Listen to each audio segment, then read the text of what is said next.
Hello and welcome, gamers. Happy New Year. It is the first stream of the year, and we are kicking things off with one of my favorite iterations of the Challenger Cup. Not only is it a 3 versus 3 Challenger Cup, it is Asia versus EU. This means we have 8 teams from the EU facing off against 8 teams from Asia in a top 16 bracket. Of course, in the first round, each team from Asia will face one team from the EU. But later on down the line, depending on how the bracket is set up, we could also be seeing some EU versus EU or Asia versus Asia. It's all in good fun. We're just going to see where the winning team is going to be from in the end. In the first round, which is top 16, however, we're going to have all Asia versus EU matchups. So, gamers, let us hop right in. You look 8 years younger. Yeah, I shaved. Over the last couple of days, I did shave. It's going to come back eventually, but yeah. Let's jump right in. Top 16 has begun. Actually, let me get the in-game music in here real quick before I forget about that. And then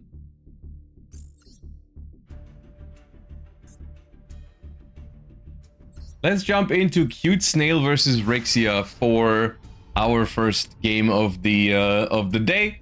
Of course, this Challenger Cup is pre-Forbidden and Limited List update, and also presumably, you know, the new pack that we all have an idea of what's going to be in there, but I don't think it's been officially announced. We start things off here with a Draco Tail Mululu, which is going to get hit with a Max C. I don't think Cute Snail is going to care about that too much. What they are definitely going to care about, though, is not having a second Draco Tail to fuse with. That definitely hurts. We're fusing Mululu and Fuwalos for our Thalion. That is not the best way to kick things off, because we're only going to set one card here, and it's going to be Ketu Draco Tail, which means we can access Phimena for interruption on the opponent's turn. No, we can't. We get ashed. Ooh. That's not great. All right. Mululu stuck in hand, set 1. Not the greatest Draco Tail opener. The Maxi almost didn't really matter there. I mean, probably didn't matter. And we start things off with Gagagaga Ganbera Knight, meeting it with Maxi, and we get Gamad. All right. Thanks for coming.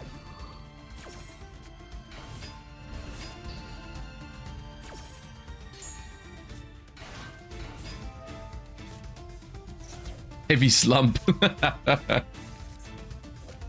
We were prepared for that Max C one way or another. But yeah, we decided to rather gamma it than anything. Yeah, this is not looking good, I would say, for Cute Snail here in the first game. Gonna have to rely on the teammates to make things happen. We do have a Nibiru to tribute the Infernal Flame Banshee, though, and that was more summons because of the Gamma. We have Onomata pickup now, but if there is Dracotail Flame, maybe that's not the worst thing in the world. However, they are not using Flame on this, so we are gonna go for Onomatopoeia here. If that gets Dracotail Flamed, that is gonna be the end of the turn for Onomat.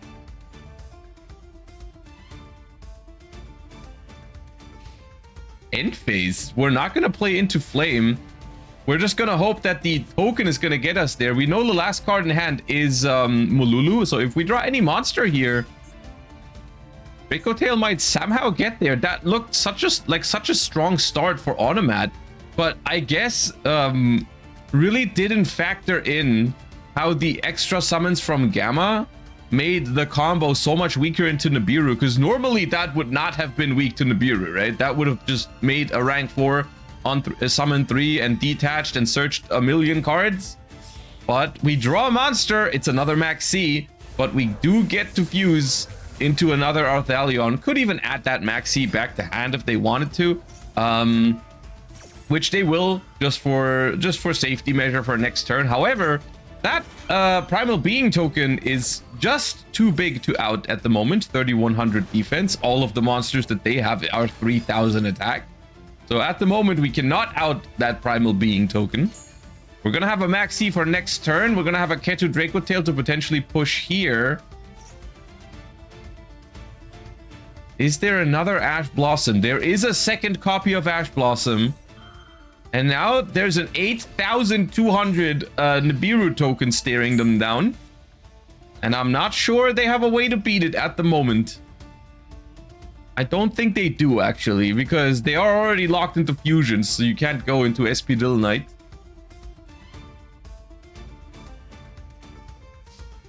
And end phase we go. All right. I mean, at the moment, also, Rixia doesn't have that much going on for them. They have an Onomatopoeia in hand, which they would have to discard the other card in their hand for. Normal summon Goblinberg. That means Max C is going to resolve, because we know the last card in hand is not an out to Max C. This is probably just going to come down to pushing into this Max C. How many summons do they have to make in order to push enough damage? Because the token alone is threatening 5200.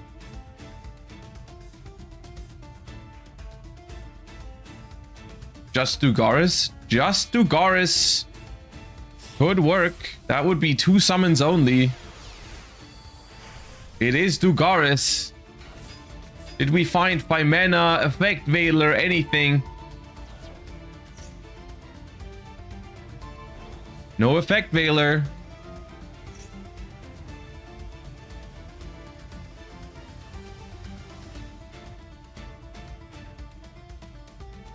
Could have just returned the token with Arthalion.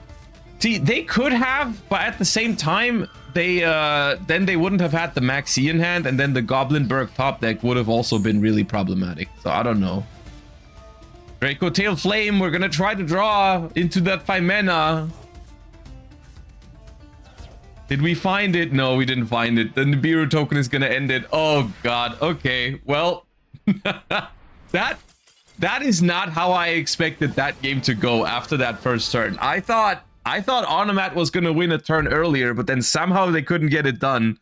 But then the Nibiru token, out of all things, made it all happen with a pretty good top deck. To be fair, they needed to draw a really good one card play in order to make that Dugaris so quickly. All right. But returning the token was game? Oh, yeah. Yeah. No, you are right. it didn't matter that we wouldn't have had Maxi for the next turn. We could have just returned the token and attacked for 9,000. Yeah, that's a good point. That is indeed a good point, yeah.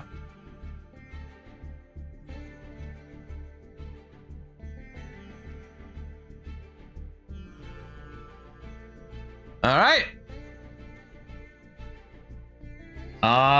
Let's jump into a game between two players that we haven't seen yet, because Rixia is already playing again. Of course, since this is a 3v3, players are now going to rotate. It's basically a best of 9, but you're rotating the opponents.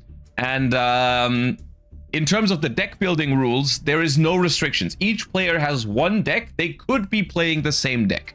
I checked earlier, and if I understand correctly, that's how it works. So there's no restrictions for this. All right, let's go into table 1 here, which is going to have player 1 versus player 3.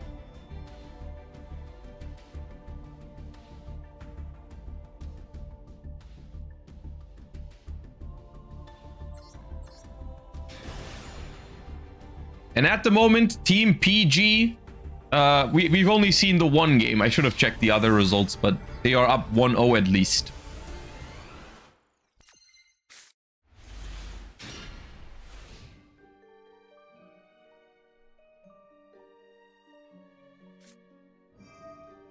All right, we see a Mitsurugi Prayers in the draw phase, tributing Habakiri.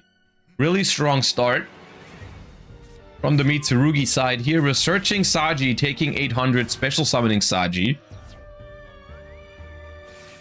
Chainlink 1 Habakiri, Chainlink 2 Saji.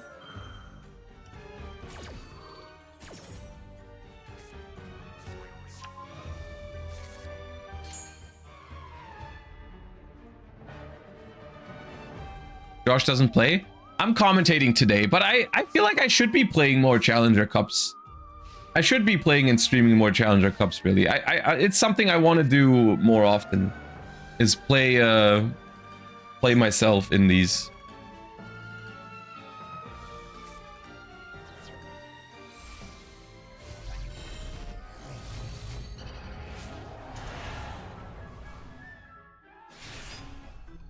All right, Murakumo by tributing Serpent and Kusanagi.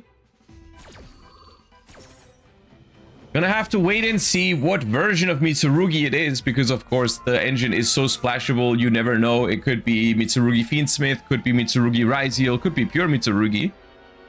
If it's pure Mitsurugi, then we're probably gonna see a Gallant Granite next. If it's Ryziel Mitsurugi, it's probably a Duo Drive, and if it's Fiendsmith Mitsurugi, probably a Moon. So we should be finding out soon.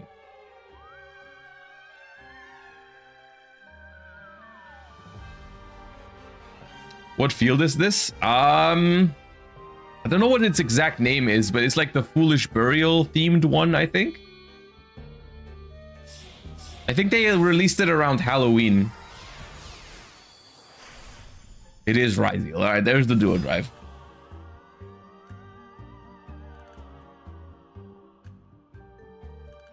There is something in the hand for Dark. Now, if they try to interact with this right now, they will have to discard a card because of the Murakumo being on the field right now. So anything like 5 mana is going to be extra costly right now.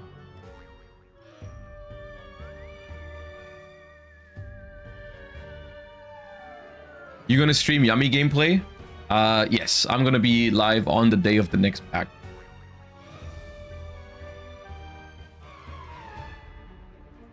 That presumably has Yummy. Which would surprise exactly no one.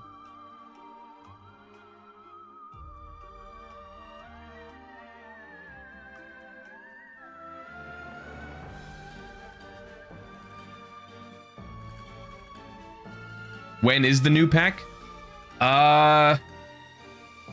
Isn't it just whenever the previous one runs out? I haven't checked when that is. It should be soon.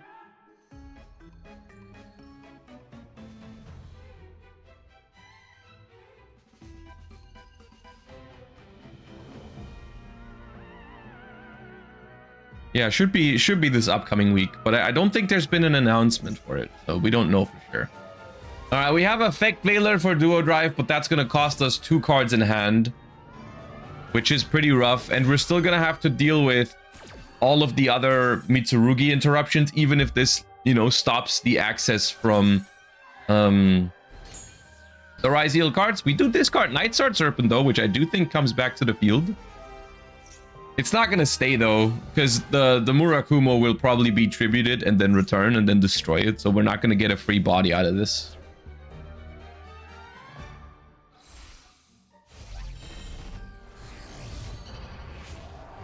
All right, Futsu from the deck, confirming a big Mitsurugi package. Not every Mitsurugi Ryziel is playing Futsu, but this one is, which is going to make this end board significantly stronger, especially considering that there won't be any Ryziels. Unless the Duo Drive was a big brain bait, and we we just made it to bait a hand trap, but we had Ryziels already. All right, there's Murakumo. And that's going to banish the Night Sword Serpent. We searched Great Purification, so we have a negation ready to go. And there is Ice Ryziel. We baited the Veiler, 2 discards, and we have the Ryziels anyways. And that's going to be really, really tough.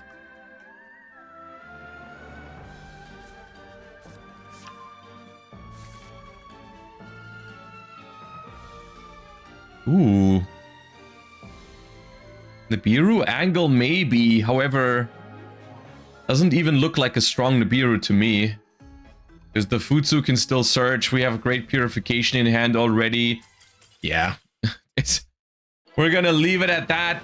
Ryziel Mitsurugi takes this one for Team CDH.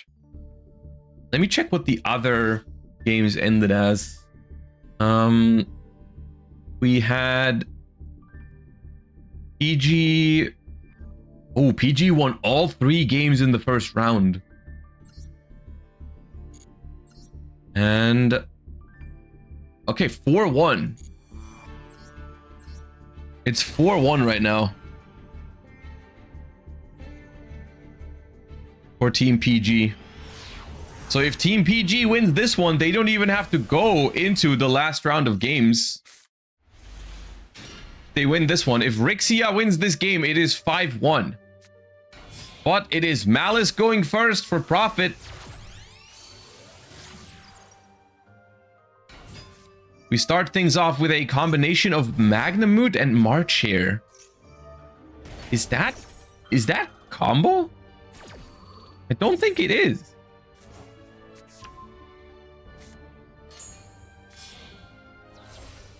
This might be SP Pass.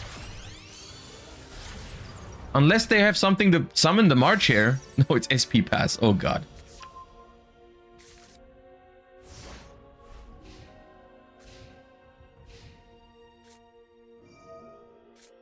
And it's against the Onomat Ryziel. Remember, if Onomat Ryziel wins this one, if I didn't miscount, they win the entire round.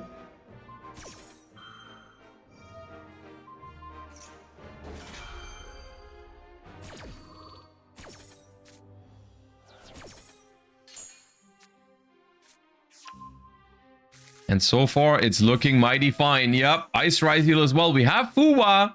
Does it resolve?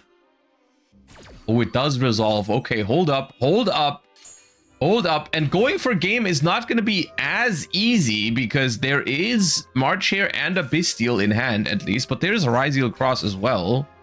And it is quote-unquote just a Fuwa. We're not going to draw for the Ryziels from hand. There's the Detonator. Another draw. Oh.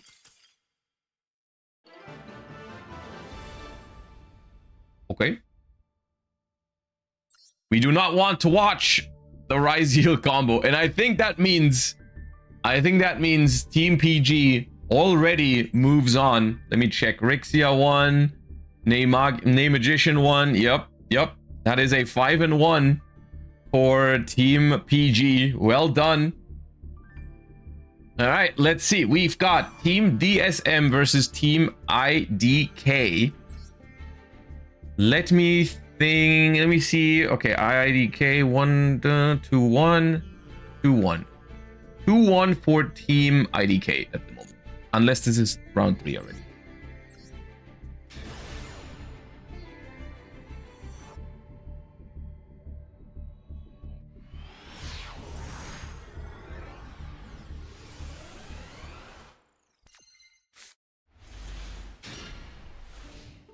All right. Let's see what we're dealing with here. It is another Draco Tail. Going first, we search for 5 mana. We activate Rahu. We do get Dimension Shifted. But we chain the 5 mana.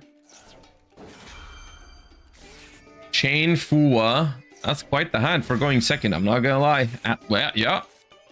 Okay.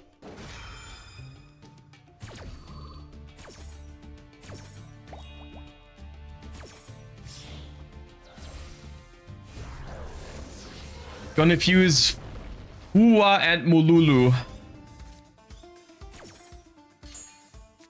Which means there is probably a trap in hand. We're adding Mululu and 5 mana back to hand. It's not...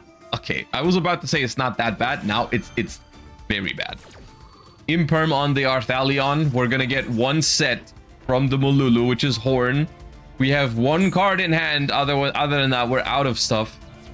And 4 cards in hand to what is presumably... I mean, it could be Malice. Most likely. Yep, it's Malice. Draw 2 with Allure, banish Dormouse. All right, cool. Thank you for coming. Yep. Yeah, thank you for attempting to play at least.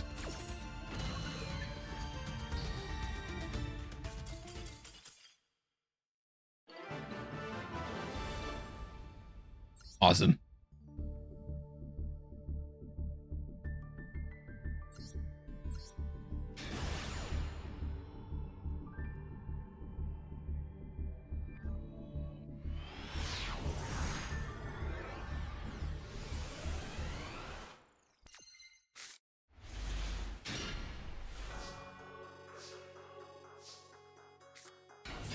Ooh, we got someone on Labyrinth out here. Okay. Gonna activate Kuklok and Stovey Torby, discarding, of course, the Lovely. Gonna get a big welcome Labyrinth. Kuklok is gonna activate, go back onto the field, activate big welcome. Do not get Ash. That was an important step, by the way. Return Kuklok back to the hand. Activate Lovely to rip a random card out of the hand. Stovey Torby comes back from the graveyard. And we are going to hit Rahu Draco Tail. Okay. Resetting Big Welcome. Setting 2. 5 mana though. 5 mana for... Ooh, Drolin Lockbird and 5 mana. Okay. Not the greatest 5 mana fusion. But we are going to get rid of the Big Welcome Labyrinth on the field, I believe. Yeah. Oh, no. Welcome Labyrinth, actually. We popped one of the ones we didn't know about. Setting a Ketu Draco Tail. Oh, it's not the end of the turn yet, though. We are going to make a Chaos Angel, I believe, to get rid of that Ketu Draco Tail. And that means Draco Tail is going to start its turn with very little cards. Also, no, we're going to get rid of the Gulamel.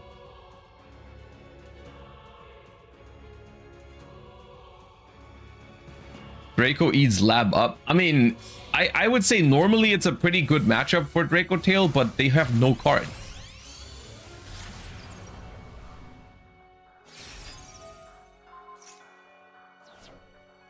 They've got 1 card in hand, drawing to 2. So I don't know. If they had an Urgula, maybe. Instead of the Drolin Lockbird, if they had like an Urgula to fuse with, then sure. I would have seen them winning, but like that was not great. That was not a great first turn for Draco Tail. We need another one of the power spells here, I would say. Like that's not what I meant.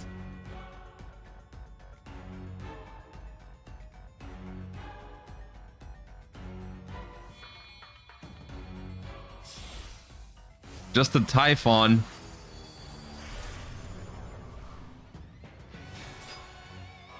Another one for the win rate. Oh, it's a royal one too.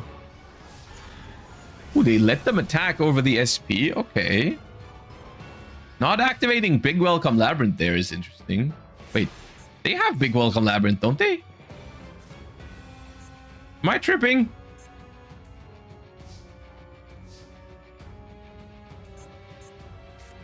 Oh, they need a Fiend to activate it because they reset it with Lovely. Ah, I see. Oh, Red Reboot is not that great here. I mean, it's not bad, but like it just delays everything by one turn. It's still gonna happen.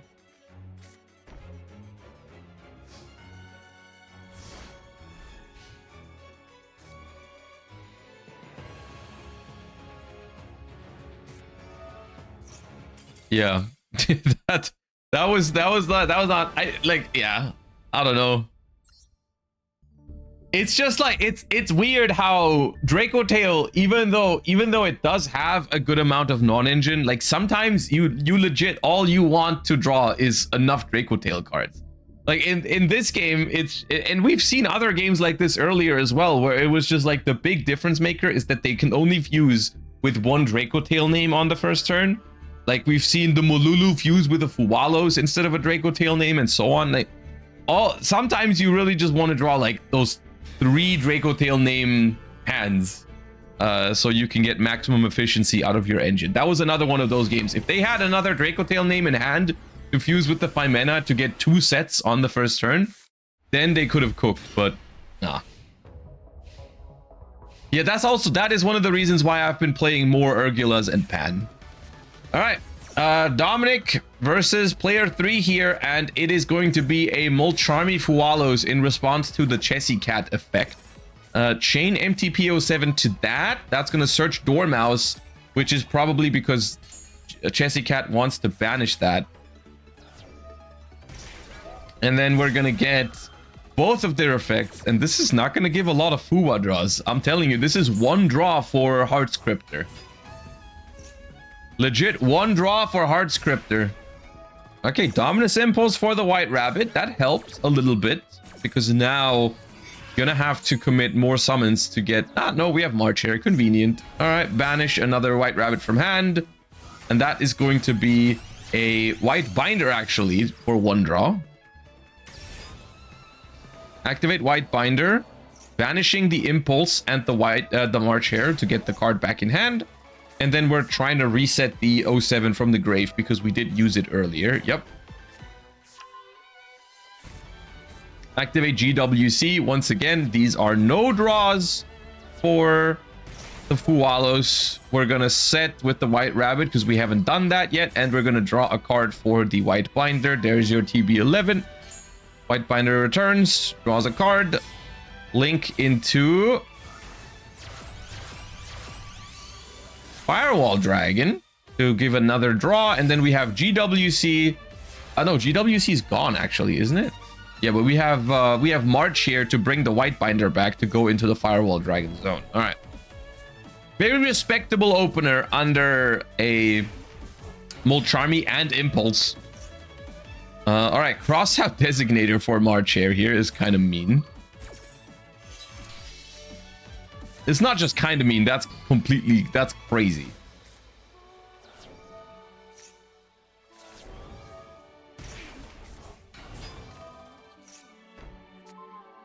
BWC. Link Decoder. At some point, you're going to want to activate TB11 to summon one from... Ah, no, never mind. Okay. Dude, where's the third one?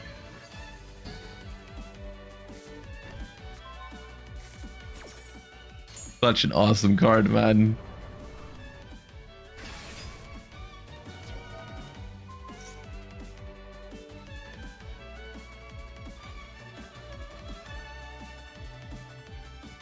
How do they always draw it as well? Everyone always opens Red Reboot.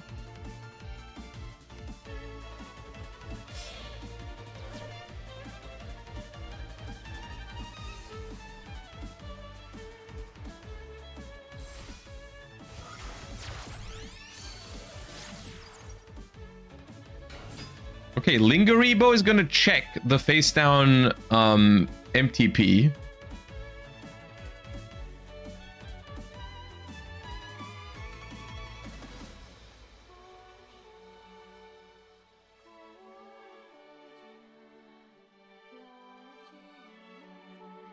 Is a life tourney? Yes. Yes, it is. Ooh, Signet Mining. This card called by the grave. Just praying that there's no Ash Blossom, and there is no Ash Blossom. Which presumably means the last card in hand is a pretty important one. Okay, backup Adignister honestly should probably force the Lingaribo here. Oh, no, okay.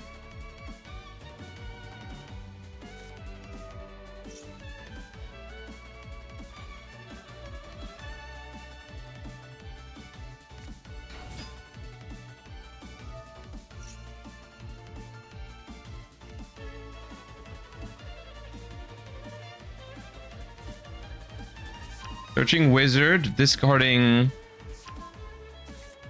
Jessie Cat. Oh, they still had the normal summon. That's crazy. Activate Wizard. Yeah, no, this just wins, doesn't it? I mean, I guess unless there is another... Like, we know the MTP is set, but that's checked by Lingaribo. So, if anything, it would have to be a card from hand, like Nibiru or Dominus Impulse or something.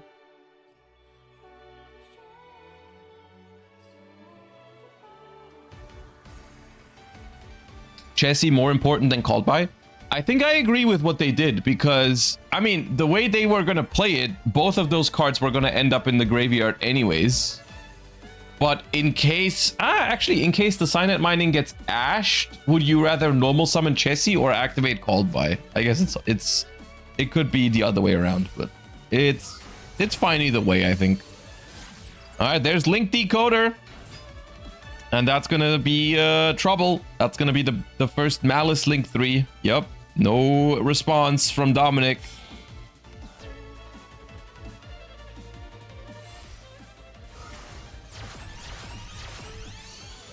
That's Heart's Cryptor.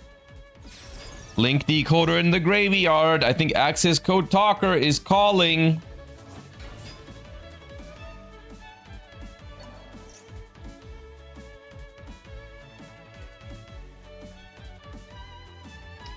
Can you put your head below the description of the card? I can't change this overlay. It's said to be like this for the sponsored streams.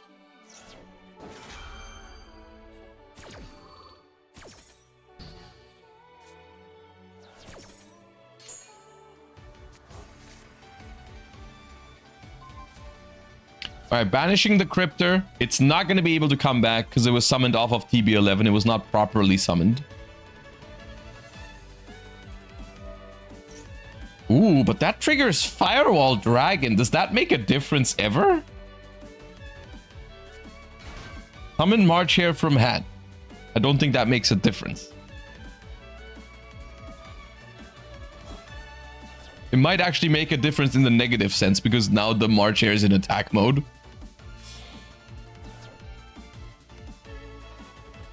I don't think it matters though. I think it's enough damage no matter what. Access Code Talker, Alt Art, Flex. Target Cryptor, gain 3000, banish, destroy Firewall, Cryptor come back.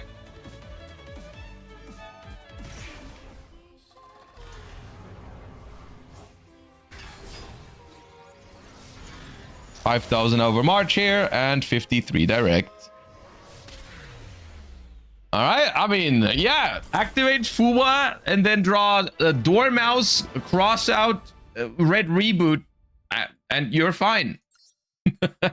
I guess, if you're going second in the Malice Mirror. Okay, let me see the score. We have a win for IDK there. We have a win for IDK there. ESM won that one. It should be 4-2. Should be 4-2. In favor of Team IDK. If I didn't horribly miscount. But it makes sense since they are reassembling for another game. So it should be that. All right. I'm trying to think. Who have we not seen? I think here. All right. That's going to put Team DSM with the back against the wall. They need to win all 3 games here. Otherwise, they will be eliminated in top 16. All right. We're going first with Mululu. Royal Mululu at that.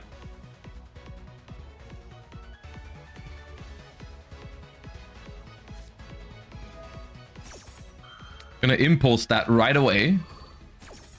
Which is a fine trade, I think, for Draco Tail. I mean, the Mululu stays on the field. Might not be able to pull off anything crazy turn 1. We are gonna pass, but at least we have the Mululu to fuse on the opponent's turn, which is something. But not the best. And it looks like we are up against another Malice here. I think we've spectated player 3 earlier. All right, Mululu pass is not the worst, but also not what you were hoping for, probably.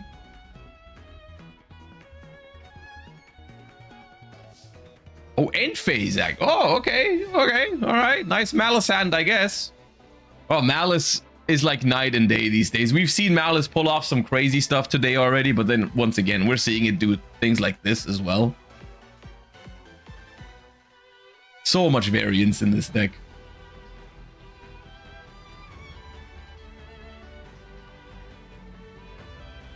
All right, so we're basically going first with the Mululu on the field already and a battle phase.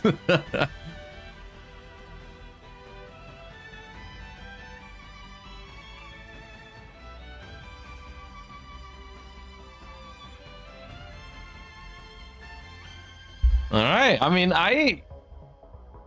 unless they've drawn like another way to play, I think just starting with the Mululu again before showing any additional info on your hand to the opponent could be useful. It does, of course, lock you into fusions right away, but since I think it's likely to be Malice, you don't even have to go for 8,000 damage. It could be enough to do like 7,000 something. Like, if we're able to summon Arthalion and Gulamel, that would be 6,900 damage with the Mululu on the field, which leaves the opponent at 1,100, or you can still normal summon a Lucius and make it 8,000.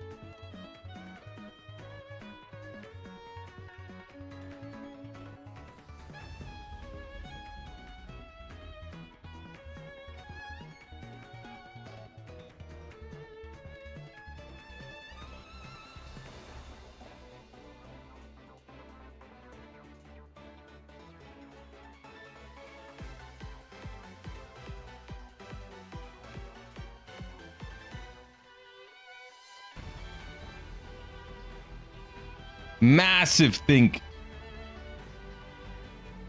Humongous think.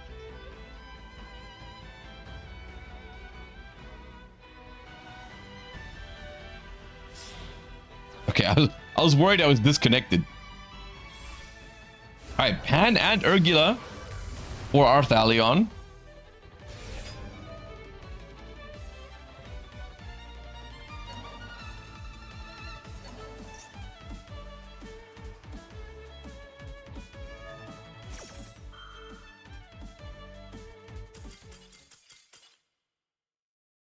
Oh, I think one of their teammates lost. I think that's what happened. Yeah. Yeah. Remember when I told you that all Team IDK has to do is win 1 out of 3 games? It's probably it's because player 2 won against UK, and that was the 5-2, so they just left. All right. I mean, we can check what's going on between Dominic and what is it, player 1? I don't know if they had a nickname. No, just player 1 against Dominic. But it is Draco Tail's turn right now. They stopped them with Perulia, Ash, Valor, Phimena is all it took. Oh, it's I see 2 Max C's in the Malice Grave. Okay, and all right. Well, that is a win for one of the teams from Asia. They defeat team I don't even know what their team name was, but they defeat a team from EU and move on to the top 8. All right. Gamers, it's been quite the first round of games. We saw one team from the EU win and one team from Asia win. So far, a pretty balanced start to the day. We're going to see. I'm going to give you the numbers once we reach the top 8 on how many teams from each region have made it. But for now, we're going to go on a very, very quick break. And then we'll be right back with the top 8. Hope everyone is enjoying the show so far. And going to go to the top 8 in just a moment.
All right, duelists, and here we are with the top 8, and I have news for everyone who's interested in how the situation is between Asia and EU in terms of the numbers. We started with 8 teams from both regions today, and in the top 8, we do have a leader. It is 5 Asian teams and 3 EU teams. So EU not out yet, but they're gonna have to step their game up, because currently Asia is in the lead with 5 teams making it all the way into the top 8, and EU a little bit behind. Ooh, we see Gimlet here on table 6. Let me hop into that one as soon as they begin, which should be soon. Should be any, yeah, we can spectate Gimlet.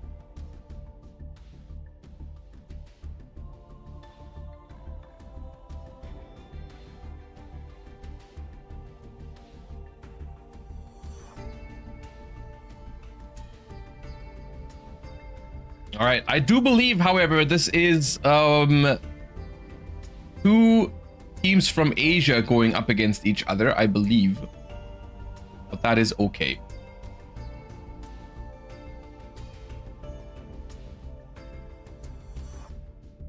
All right, and they should be starting right about now.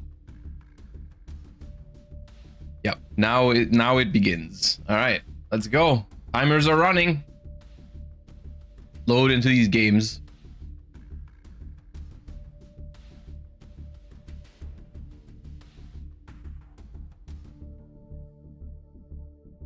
All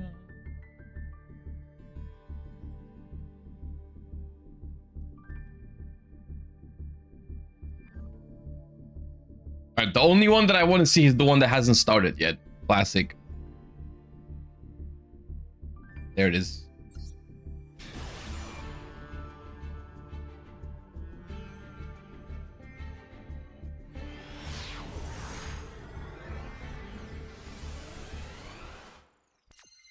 All right, we have Izzy Anang going first.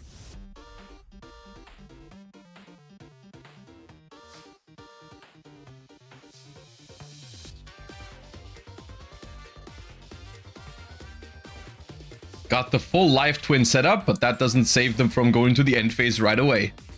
And say it with me, what deck is that? Probably Malice.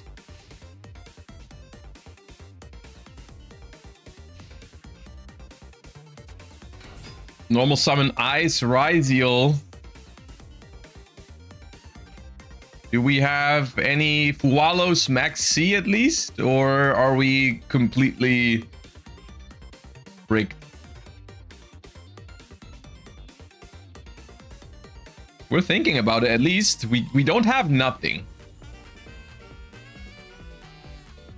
But maybe we have to make the hard decision between like attempting to Max C it or just straight up negating it.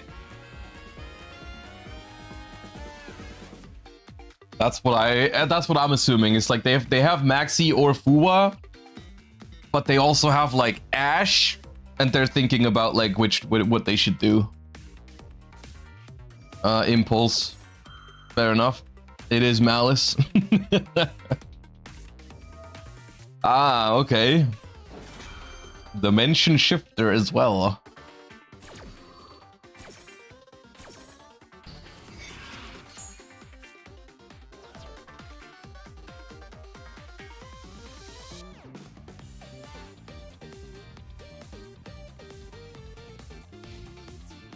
Oh, okay. And Ice Ryziel just goes into the battle phase for Gimlet. Meaning, we might be one Malice starter away from actually winning this.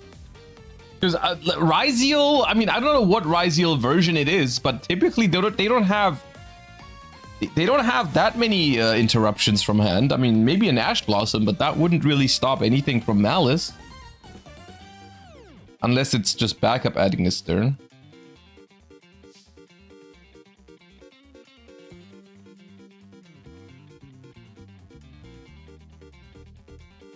Now, surely you don't pass a second time.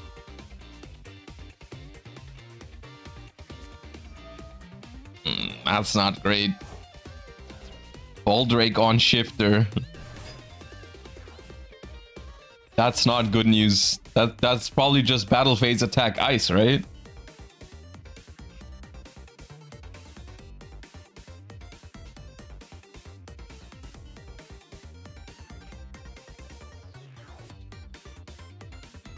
No, that's fantastic news.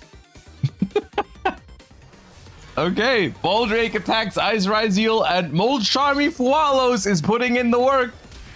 Doing a solid 100. 71 more of those. And we're winning. Okay, there's a Mold Charmy before we go to the main phase 2.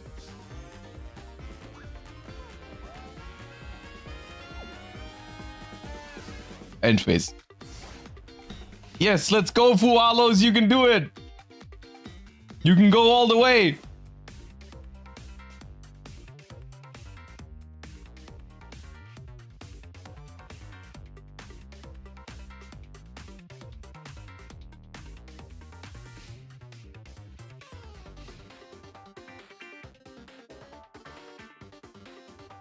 All right, 5 cards for Ryzeal. Surely we have a play, right, Gimlet? Right? Yeah, okay. Yep. Awesome. Well, here's a pro tip. Next time, try to draw a starter next to your shifter. Maybe that would help. You're welcome.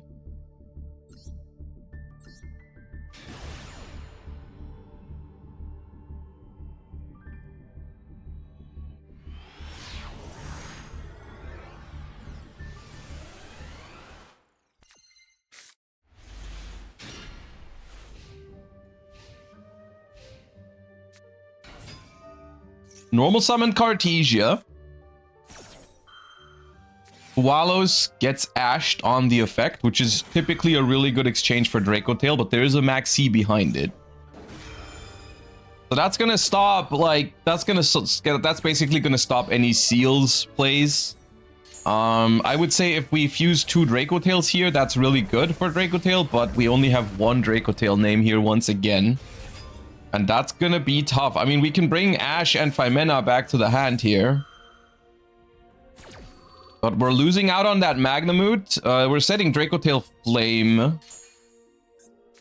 But at the moment, we don't even have a Draco Tail card in the graveyard. So that Flame is not even gonna draw a card. And that's it. Okay, not a great start for Draco Tail. Could be worse, but like, it could also be much better. It is a Draco Tail Mirror, though. Using the Mululu from the field with Urgula and Nibiru.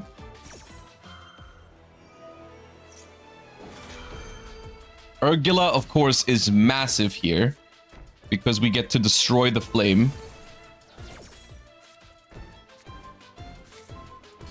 And negate the Cartesia.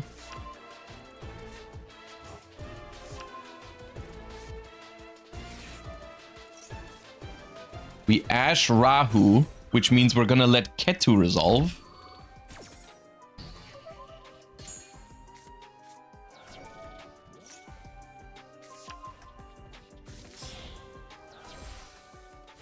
Or Secretarion Dragon.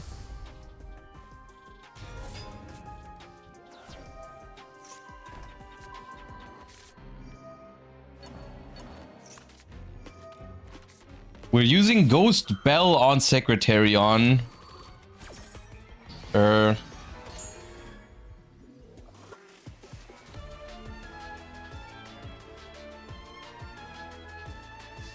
not sure why we added Phimena back. If this was the hand, there clearly was nothing to fuse into with the Phimena. A Magnamute would have been better there, I think. But we are gonna get Cartesia back to hand at least.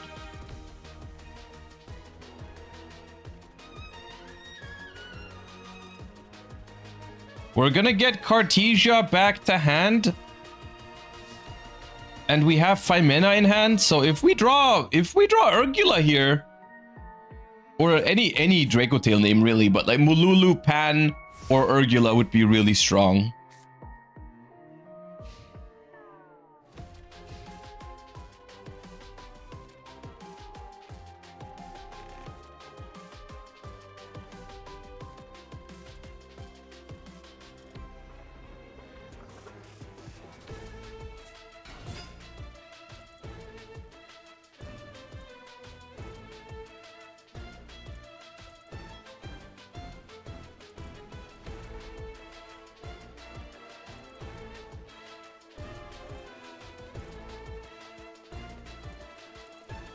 Well, the set should be Dracotail Flame, if I remember correctly.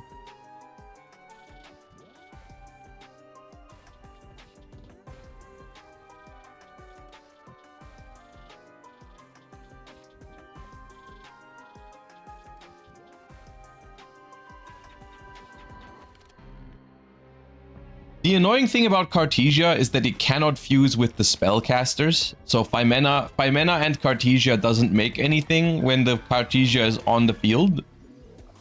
So in order to activate this Cartesia, they would have had to draw another monster, which, oh, it looks like they didn't draw a monster. That's really rough.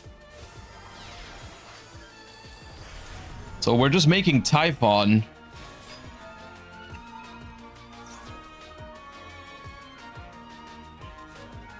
That outs the Secretarion at least, but it definitely puts them on the back foot.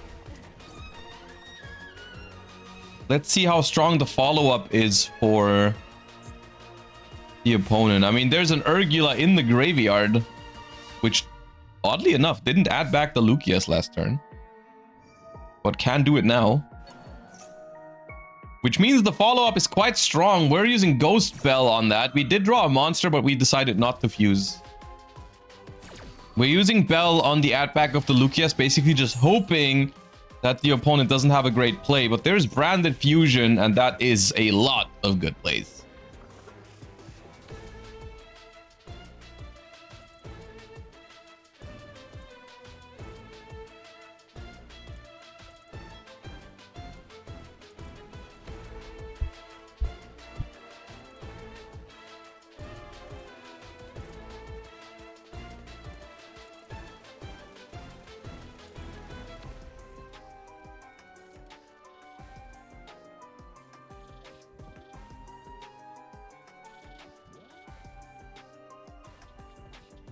I don't know, man. It's always the games where Dracotail starts, but only fuses with one Dracotail name.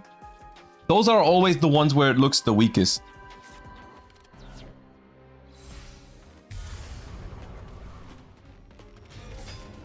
Like here, once again, they drew so much non-engine, right? They had Magnamood, Ash, Bell, all amazing cards, but only one Dracotail name, and that was their downfall.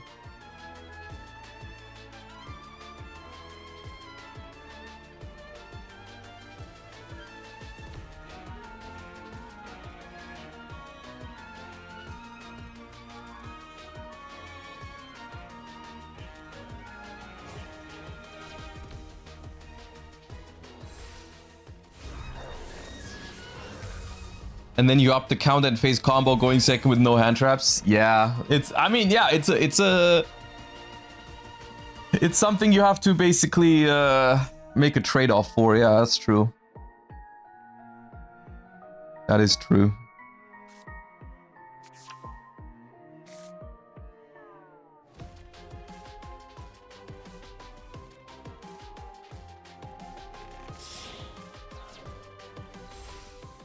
Alright, fusing hand away is gonna out that Typhon, and we know the last card in hand is just a Phimena. That's not gonna help much. And that is going to be game. And that's going to be a second win for Team B&E.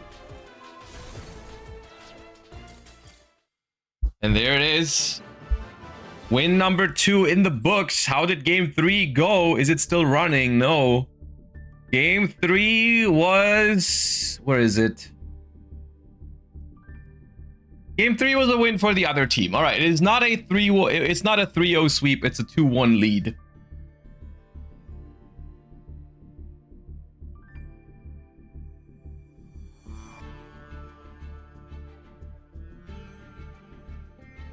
As players now reassemble for game number 2. Hold up.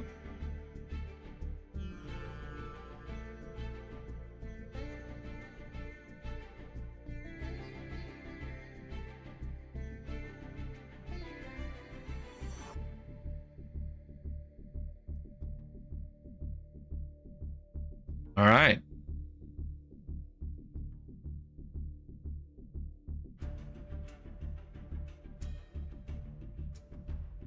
trying to remember some of the decks. Gimlet was Ryziel. What was Leo D? Izzy was Malice, I think. I don't think. No, we haven't seen Dave, have we? We haven't seen Dave, and we haven't seen the player 3 on B&D. So let's watch one of these two. Let's go into this one.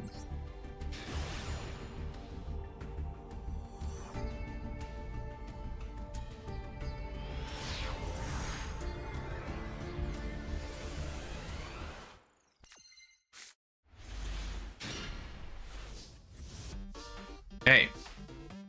We'll see what Dave is playing shortly. Dave is going first here. And it is Draco Tail. Chain Maxi to Rahu.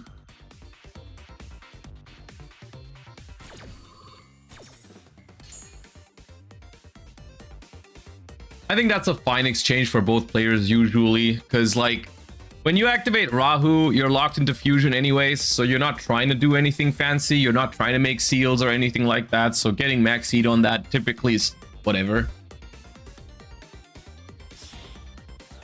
Using with Urgula and Phimena is going to mean we're going to get 2 Draco Tail traps out of this exchange. We're making Gulamel, getting double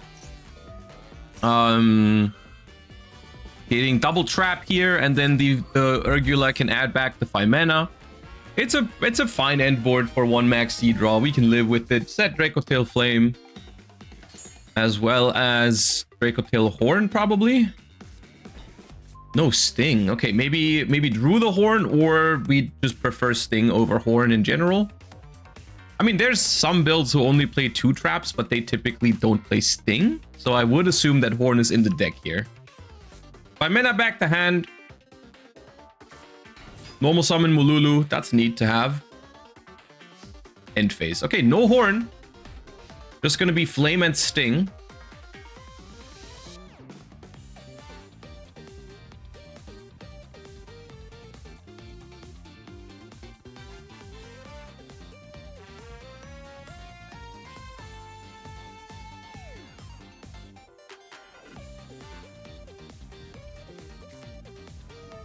We're starting things off with Branded Fusion, which is probably going to bait the Draco Tail Flame. But at the same time, funnily enough, if this is Branded Draco Tail, then you don't really care about losing access to Branded Fusion. I mean, you would much rather resolve Ketu Draco Tail than Branded Fusion. Or both, if you have Ash Bell or Red Reboot, I guess. But no, Flame is going to resolve, going to negate the Branded Fusion and draw a card. Pretty good value for the Flame. But now we are free to use Rahu and Ketu. Normal summon Lucius.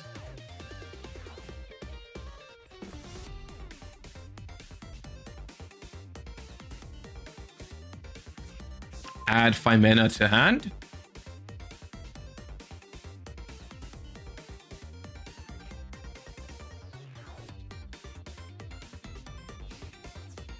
Ooh, we're gonna call End of Main to go into the battle phase to force that Mululu. However, Draco Tail Sting in the battle phase, if it doesn't get negated, can allow the Gulamel to pop the Lucius.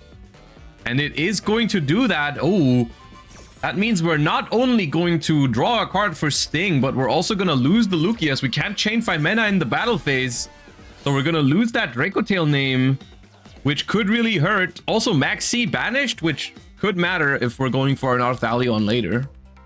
And we lose the battle phase for this maneuver. Okay. 5 cards in hand for Dave now. 5 cards in hand for B&E player 1. Gonna activate Ketu Draco Tail here. Chaining Max C.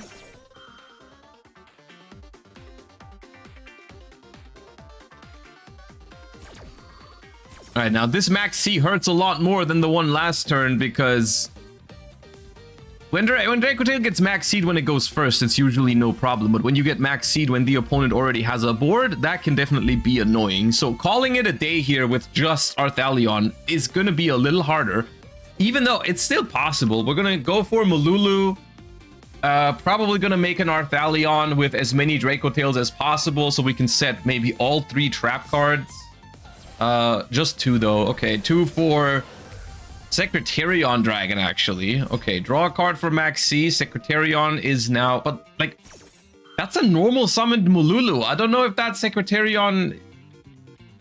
Okay. That Secretarion does not stop Mululu from activating, so Mululu just fuses itself and then negates Secretarion later. And we're giving up adding 2 monsters back to the hand with Arthalion here. I'm not sure. Setting Rahu means we're going to commit into another summon. Horn is now going to negate the Mululu, however. Yeah, fair enough. Okay.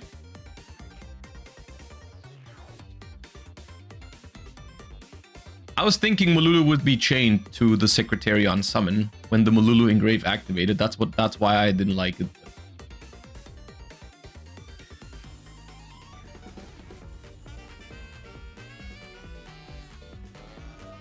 But even now, I think Dave has 5 mana, so the Mululu can still be fused with.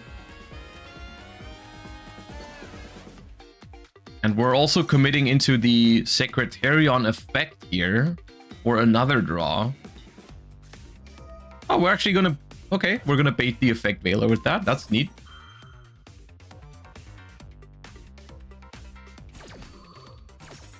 Didn't really expect Dave to care about the Secretarion revive, especially when we get a card for it.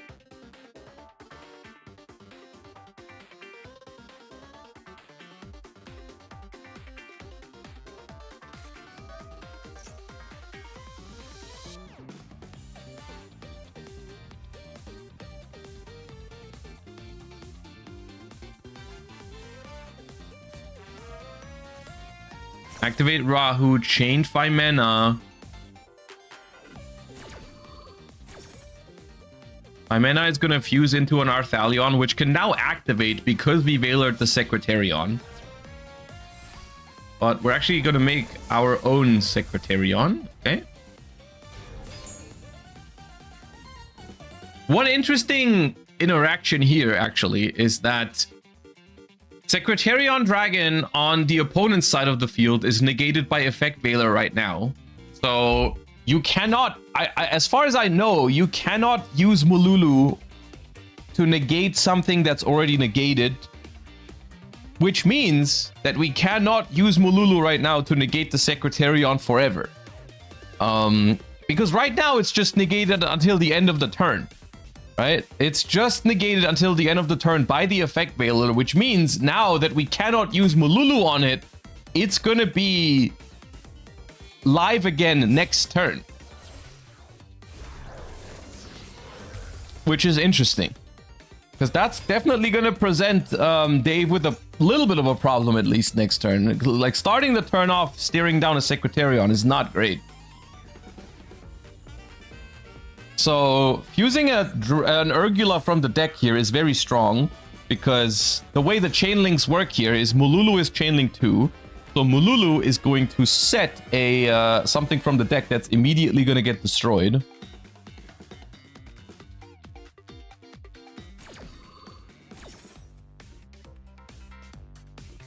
Also, I think this should have been an Arthalion. It was going to be an Arthalion that couldn't activate, but at least it could have attacked over the Secretarion. Now it's just a 2800 negated Gulamel. Oh, it's main phase 2 anyways. My bad. Yeah. I forgot about the battle phase maneuver that we attempted. But yeah, you're right.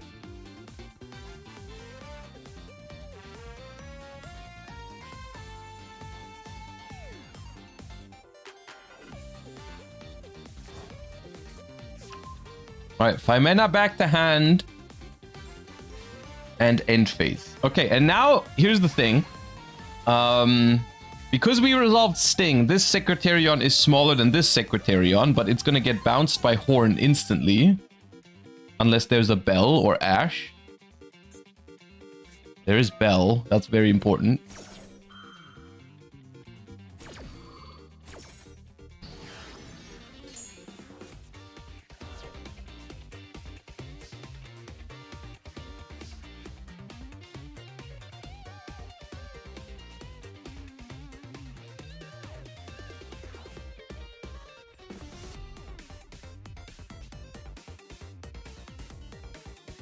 Honestly, feels like they might have to go battle phase here to attack over the Secretarion.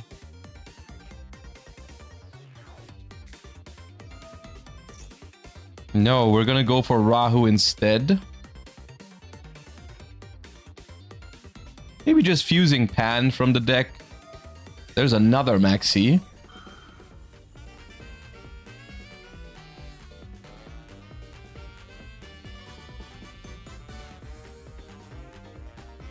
And that is a strong Maxi. If you had an Ash Blossom, you would use it. For sure. But I think maybe they're thinking about chaining Phimena to this. But I feel like they would be losing too many resources if they do that.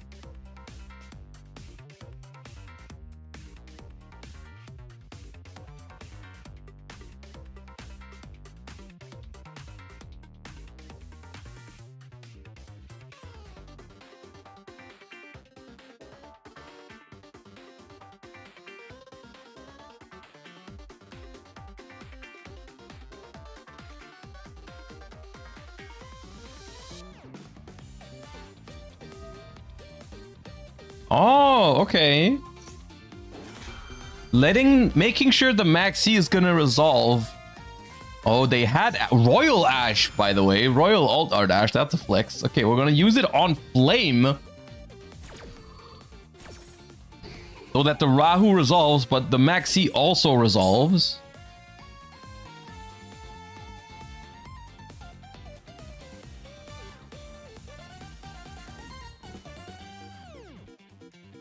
So we're fusing away a Pan, I would assume. Yep, because we want to get rid of that Secretarion. That's why I didn't like the Veiler last turn. I feel like we should have just Mululu'd it forever. Gonna make another Gulamel. Pan is gonna resolve.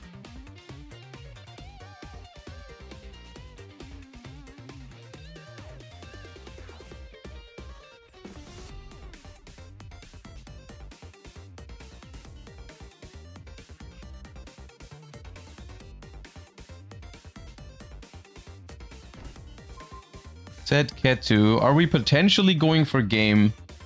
It is just one more special summon, right? If we activate Ketu and then summon an Arthalion, that is already game. Or actually, we can just activate Ketu and use Gulamel to pop the opponent's Gulamel without another special summon, right? That also works. These are not negated. There's a Phimena on the opponent's end, though. But this Gulamel is negated, so it cannot pop the face down. Also, there is a Secretarion on the opponent's side of the field, so that wouldn't even work.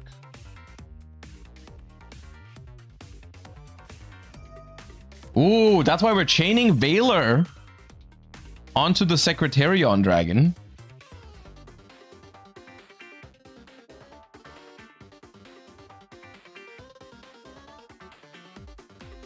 Okay. It really depends what the last card in hand is, though. The last card in hand needs to be a good fusion material. Like, I'm talking... best case scenario, it's Urgula. Urgula is very strong here. If you can Urgula... If you can make Arthalion by fusing away Urgula to pop the face down, that'd be crazy.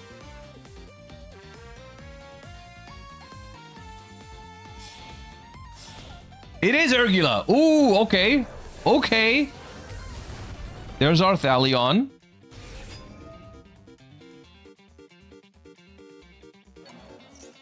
Trying to add back Effect Veiler. Activate Urgula. That's going to pop that Ketu.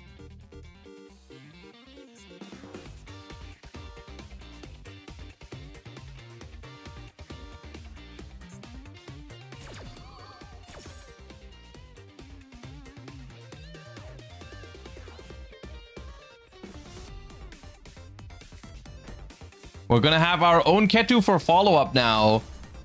And Dave is locked into fusions because we resolved Rahu Draco Tail, meaning that we cannot make an SP to deal with that face down Ketu at the moment.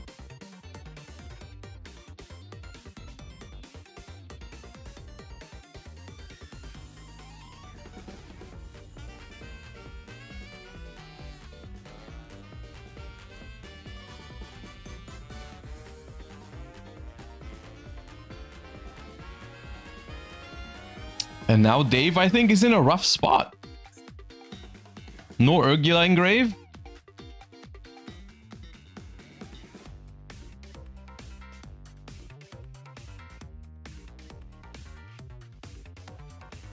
I think we should have summoned Arthalion instead of the second Gulamel just to have a 3k body. It's like, I found myself summoning Arthalion a lot anyways, even if the opponent had Secretarion, just because the two have the same attack. Like, yeah. And it's just end phase. Okay, the Secretarion is live again. It was just Veilered. So that's going to be a little annoying. But this is looking really good now for player one here from BNE. Such a good back and forth game.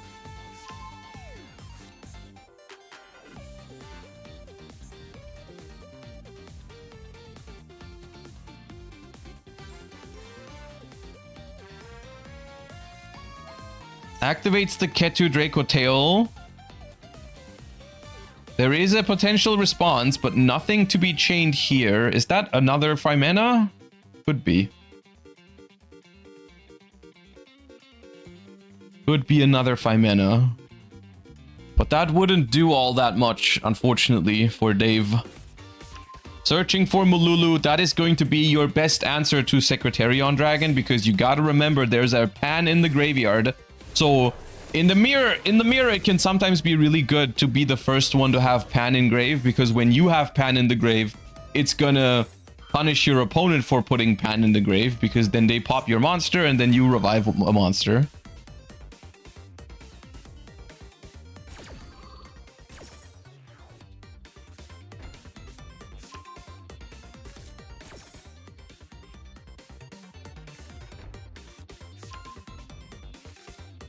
Alright, setting both spells, negating Secretarion, summoning their own Secretarion. The second copy of Secretarion as well, which is massive here.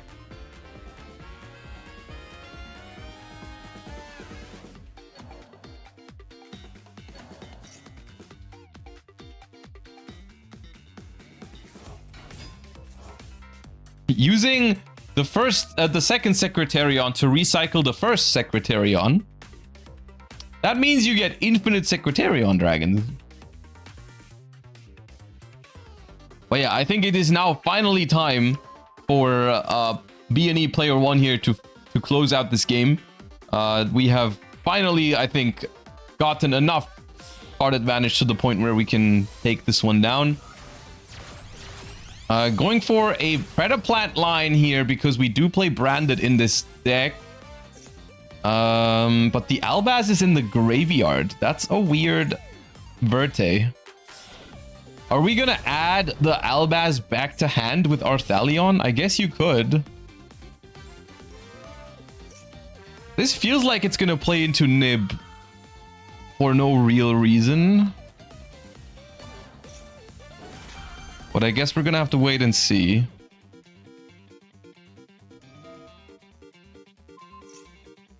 We're using Gulamel to pop. That's gonna enable Pan to revive something, but there is a Molulu. But there is a Secretarion here.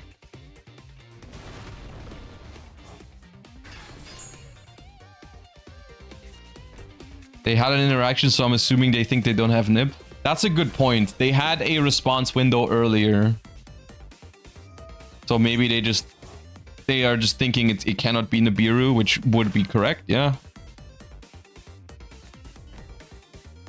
And Mululu comes back. Battle phase is successful. Is this even game? I don't think it is. We we didn't bring the Albaz back to hand, so the Verte Anaconda literally didn't do anything there. Maybe forgot that they drew the Albaz. So gonna give another turn here, but this is not gonna matter, I don't think.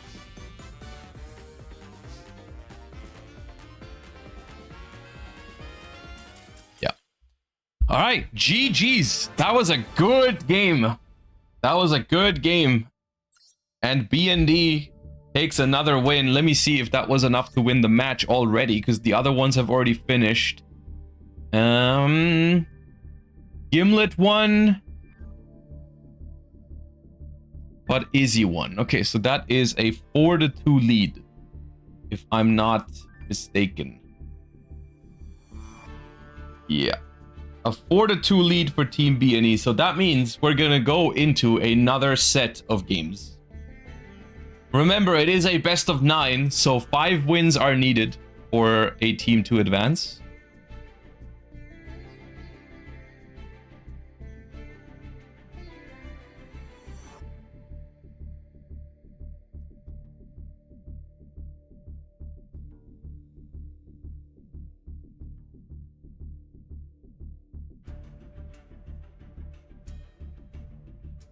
I want to jump into Leo versus player 3 here from BNE.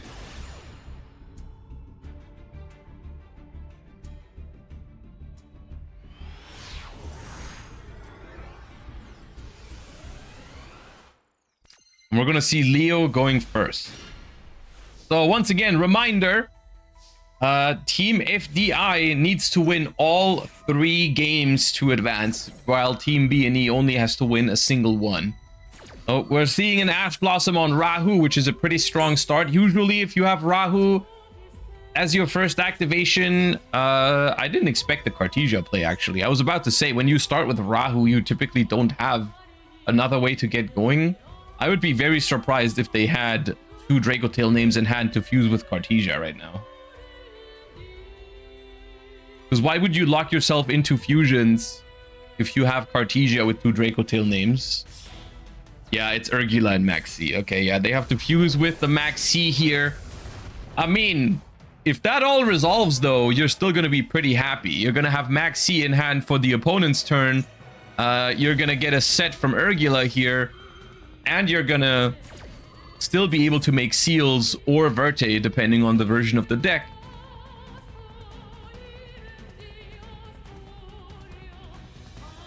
Surprised they didn't put Cartesia on field before Rahu to dodge Retaliating Sea. I mean, I personally, with that hand, I would have started with normal summon Cartesia regardless, but at the same time, it is much worse into Fualos or Maxi if you do that. But normal summoning, I guess Retaliating Sea just isn't really popular right now, is what they're thinking, but yeah.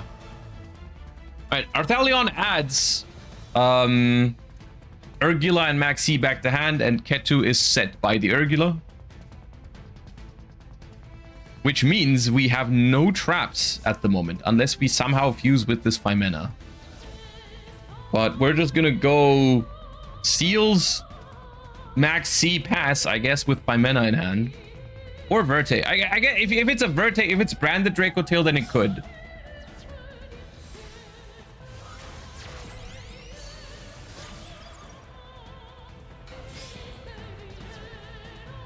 No, it's just Seals. It is just Seals. Is it Seals pass? Oh, we drew 1 trap. Okay, fair enough. Seals pass. In hand, we have Maxi, Urgula, Phimena, and Cartesia. Not the worst situation. Not the worst situation.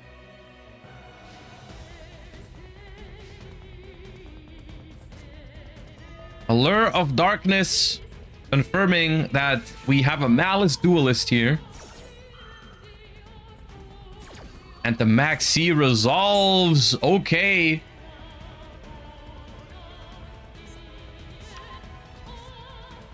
Banishing March here for Allure.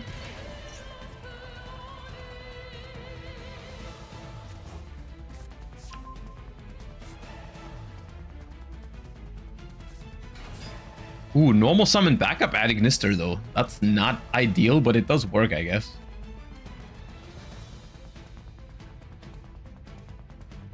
Is this post-ban list? No. This is just current list.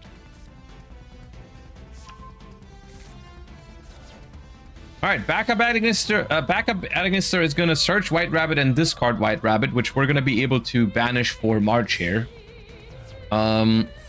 Gonna link one into Lingaribo to check that face down. We still don't know which Draco Tail trap it is. We have the Self, Droll, and Lock Bird to stop the Maxi from drawing further cards. Gonna activate Draco Tail Horn in response on the Lingaribo, as if that's gonna draw a card. Never mind, it's just gonna get rebooted. All right. Reboot on the Horn.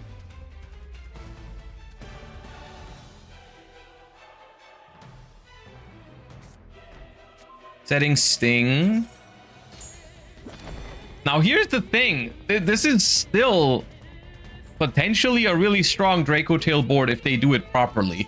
We have a second backup Adignister, which I'm not sure what that accomplishes. The second body here doesn't really... I mean, you can make SP, I guess, but that's not very good.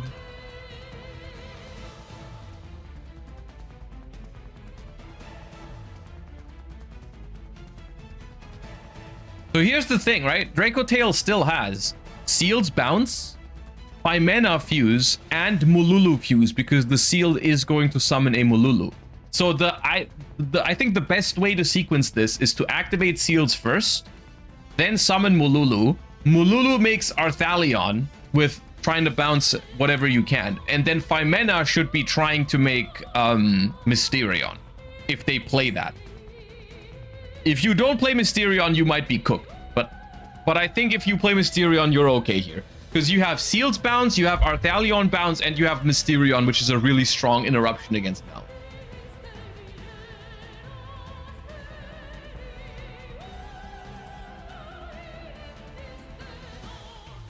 Mysterion is a must. See, I agree with you, but I have seen people not playing Mysterion in Branded Draco Tail because the extra deck is a little more tight in Branded Draco Tail. Okay, we're bouncing backup Adignister back to the hand instead of Lingaribo.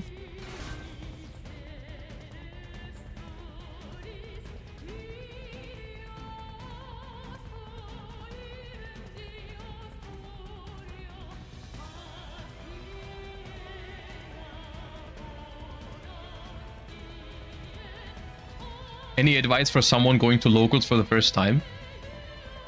You don't need advice for locals. Just have fun. It's gonna be a very fun atmosphere.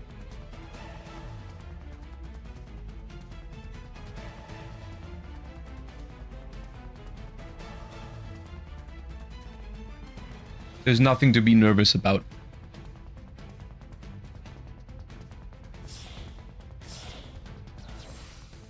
Okay, Mululu fuses with itself and Artesia from hand. Arthalion bounces the Lingaribo. I hope you have another spellcaster. I really hope you have another spellcaster in hand, because if you don't have a spellcaster, if you cannot make Mysterion anymore,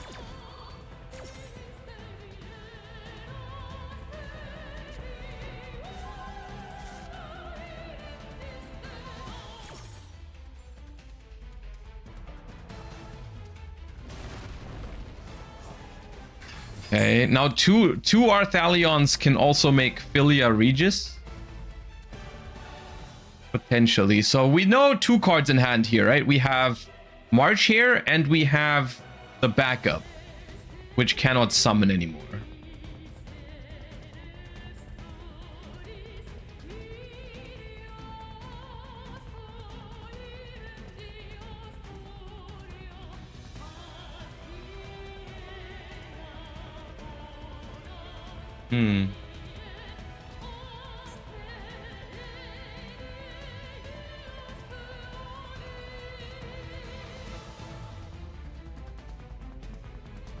the last card is Wizard, we're in trouble. Okay, the last card is Druis Worm.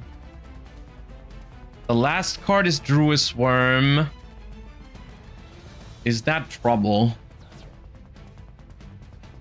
I'm not sure.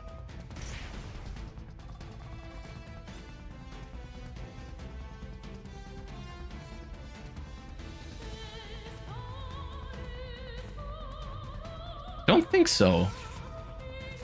That's a very early 5 mana. That's a very early 5 mana.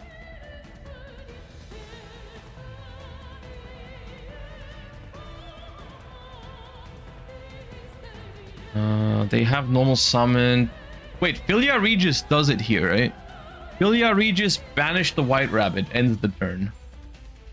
Before the White Rabbit can set a trap. Or Mysterion, that also works, right? Mysterion, banish the White Rabbit is the same.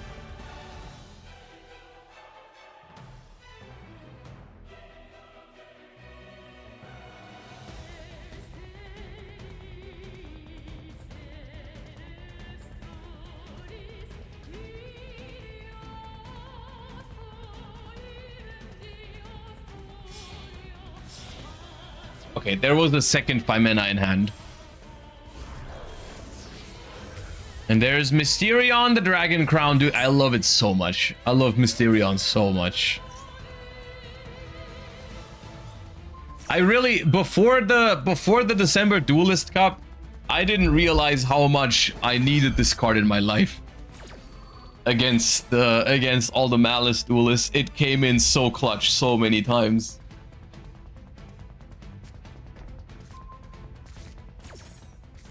And there goes the White Rabbit. And now we have a March here in hand, but it cannot extend because there is no other Malice card in the grave or in hand. We have normal summoned already. GWC can't be activated because we have no Malice on the field. And that means you're staring down these 4 follow-up cards. And you basically have nothing.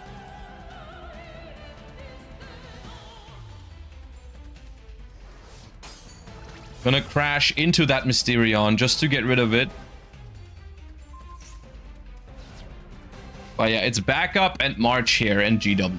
Cartesia goes back to hand, and this should be no problem for Draco Tail to finish the game.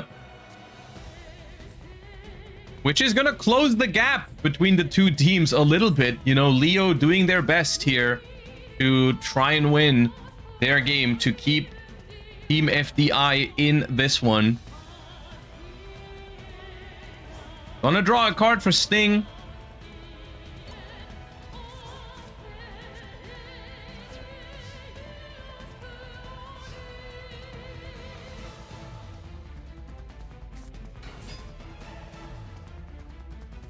Normal Cartesia.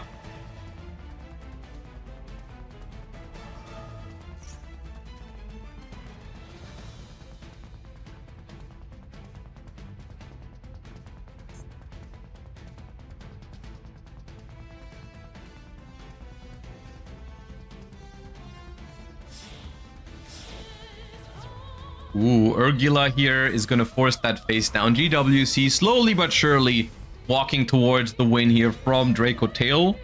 Going to use Arthalion to summon itself back. Chain GWC for White Rabbit.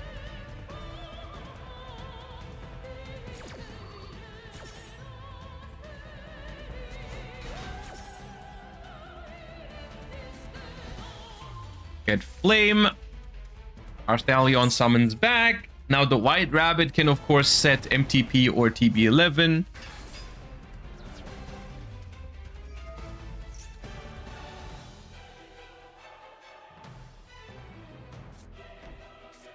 But now there's also a monster on the field again, so that Ketu confused. Yep.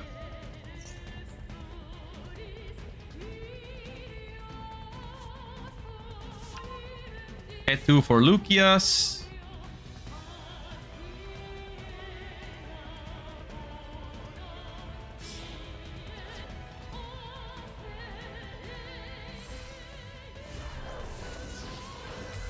There's your Gulamel.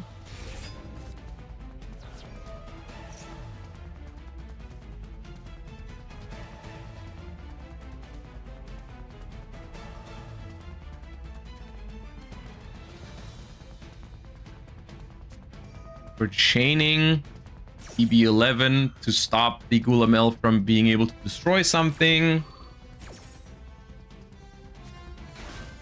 That's Dormouse from the deck. Can't activate this turn. Or, well, I mean, it's not their turn anyways. Doesn't matter. But we negate it anyways.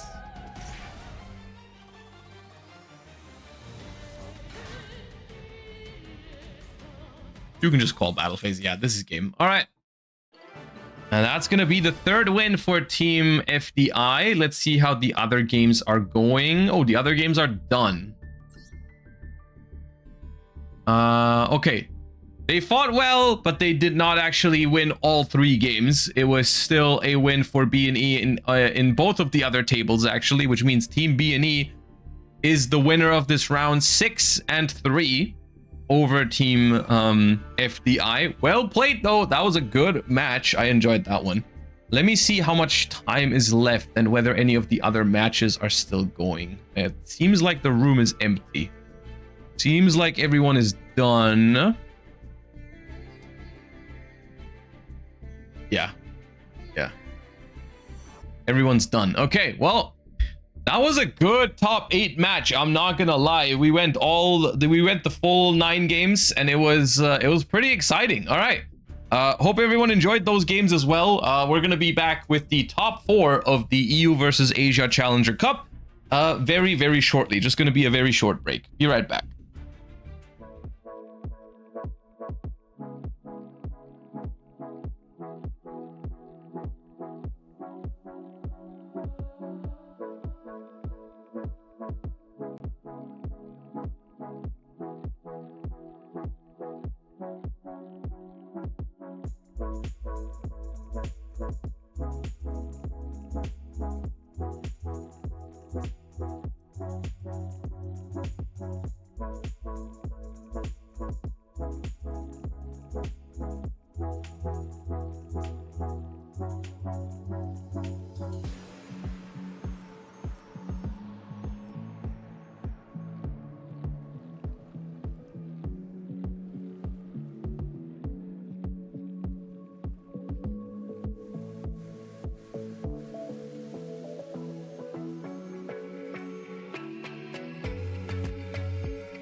All right, and here we are with the semifinals of the Asia versus EU Challenger Cup. And I've got bad news for all of the EU enthusiasts, basically. Currently, it's looking very likely that Asia is going to take down this one. It is not over yet. There is one EU team left in the top four. There's currently three teams from Asia and one team from the EU. I'm trying to find out. I want to spectate the EU team real quick, but I'm trying to see which one that is. Really, hold up. We have team KOH. That is the last EU team in the running. So let's look at Leo versus Snow.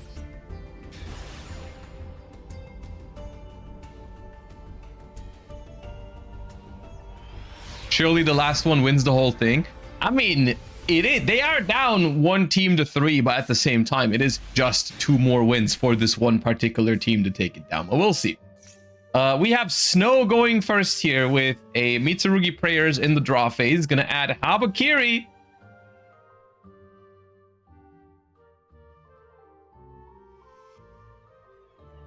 And now gonna consider the plays from here on out. I mean, on the one hand, starting with Prayers is strong. On the other hand, Prayers without a tribute is not the greatest sign. Normal summon of Star Ryziel. What could that mean? Does that mean we have Sword in hand? Or what? It definitely means we're playing Mitsurugi Ryziel, I can tell you that much. But normal summon star, usually not the best sign. And the Maxi on res gets ashed. Classic. All right, we're playing 4v4.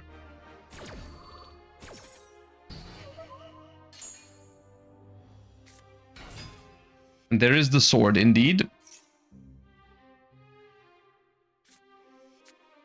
And if this goes uninterrupted, this is not gonna look good for Leo. The last remaining EU team is in trouble in top 4 here. Yugioh. Now here's the thing. I was gonna say, if they don't play Node, then maybe that's good, but they do play Node, of course.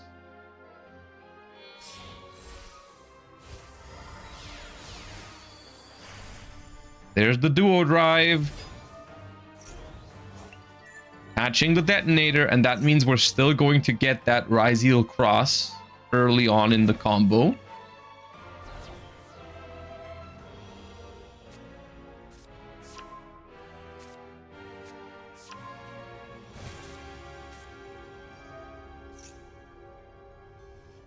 I believe that was 4 summons so far, so can't even Nibiru before this cross resolves.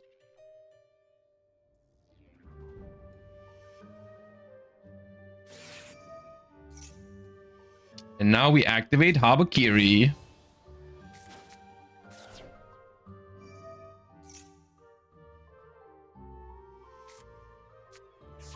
I wonder if they also play Night Sword Serpent. They probably do, right? In Mitsu Ryzeal. You kind of have to. 3 level 4 body. Yep, there it is.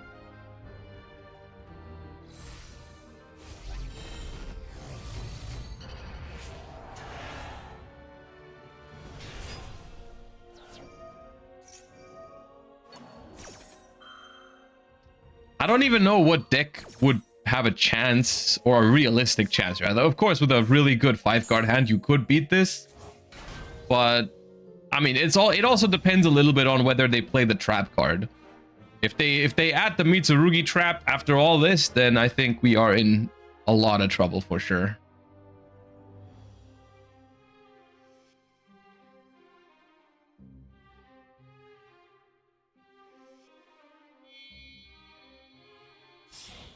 Did you see the new ritual that's played in Mitsu in the OCG? Yeah, the one that copies a ritual spell. Ooh, we're Gallant Graniting. Okay. Yeah, I've seen it. I think we reacted to it on stream.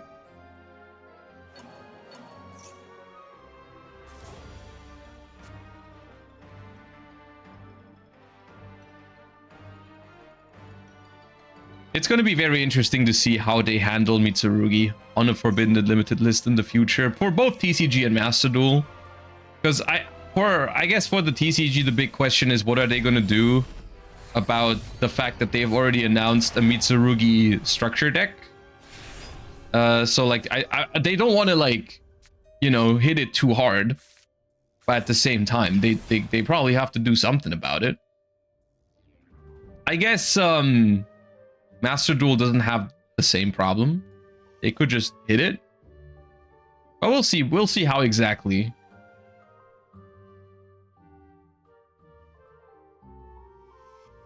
I think Prayers to 1 is a pretty good call. Because usually one of the strongest parts about Mitsurugi is chaining prayers together, right? Like you want to use prayers on turn 1 always. But then you also really want to have prayers as a set card after your first turn. And you also want to really search a prayers for turn 3 during your opponent's turn, right? So on. So like, I feel like putting prayers to 1 would be a pretty cool way to...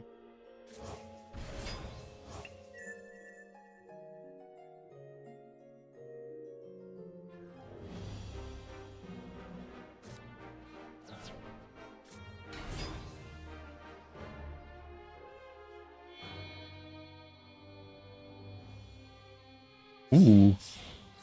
Gonna make a big detonator, I think. Yeah, 3 material detonator, about to be 4.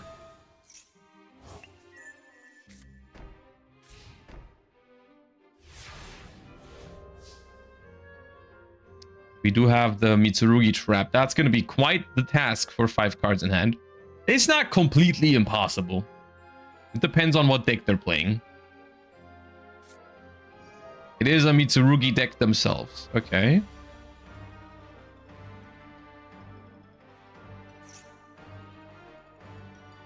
I love the Labyrinth field music though.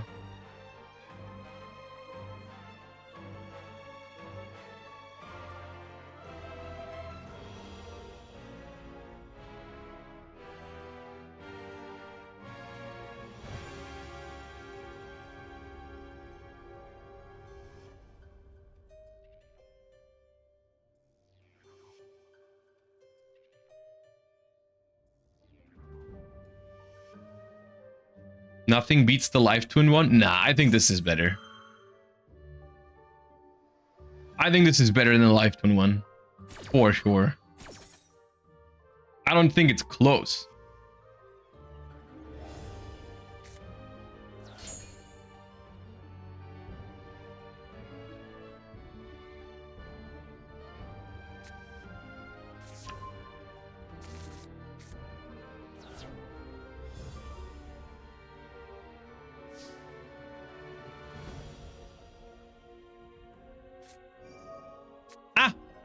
Maxi. Called by the grave.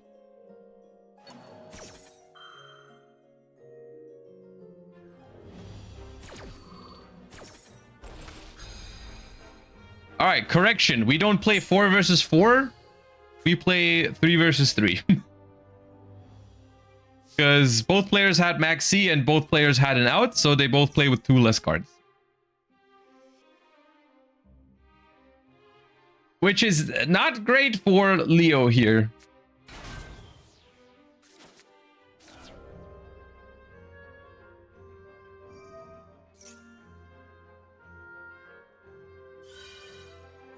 Ryzeal Cross is going to negate the Saji. There's still 4 materials left on this detonator and a face down purification.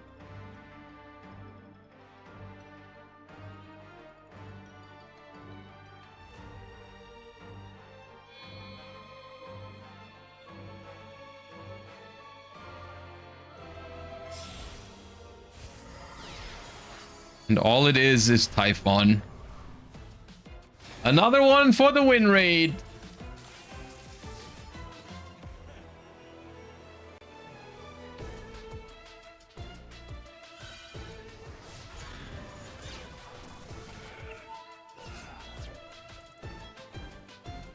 Might as well protect the duo drive with detonator.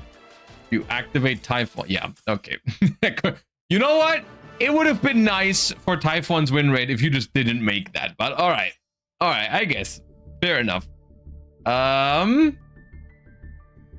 Another match is going on between these teams. And currently, it's not looking great for the team from EU.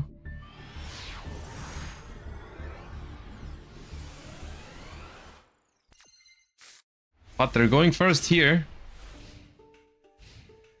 Actually, it's the other way around to score. Normal summon Molulu, activate effect, chain Maxi. That does resolve. And we're fusing with Molulu, Urgula, and Fuwalos. That way, we can add 2 Draco Tails back to hand with Arthalion, but we also get to set 2 Draco Tail spell traps. And that all resolves. So we're setting Ketu and probably a trap. Yeah, Ketu and Sting. Sting indicates that we drew a Draco Tail trap, at least one. Because I feel like Horn or Flame would be more likely to be your choice if it's just one, but maybe I'm wrong. That one, there it goes. All right, 5 mana in hand. 2 probably Draco Tail traps face down, not the worst. And we hard drew Flame, that's good. And that's gonna resolve. No Ash or Bell on this Rahu, so that's nice. Draw a card. Negate Rahu. Ketsu right after it though. And that resolves for Molulu. And we fuse Molulu and 5 mana. into Secretarion. Now, Sting is a really annoying card sometimes to play through as Draco Tail, because it's basically like your way to force a back row is Urgula, but Urgula is also the one you don't want to, you know, send to grave while they have Sting. Ooh, Secretarion is still going to be able to summon the 5 mana here because of the way it's worded. Yeah. Normal summon Lucius. Add another 5 mana. Link to that birthday. Is it birthday time? It's birthday time. That's gonna force the other 5 mana from the other side. Mululu and Urgula is a strong 5 mana. Goes for Urgula. Activates both. Cannot use Gulamel yet though because Secretarion is there. Gonna pop Flame. And negate Verte with Mululu. That's gonna prompt SP Little Knight. Banish the Ketu, and that's a pass. Okay.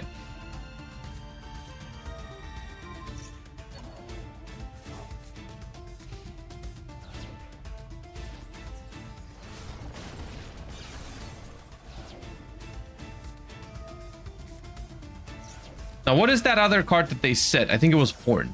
As they're being hit with Max C for a second time, and this actually, I think, is actually the second Max C. I don't think they re-added it. No, this is just drawing both Max Cs. Angle.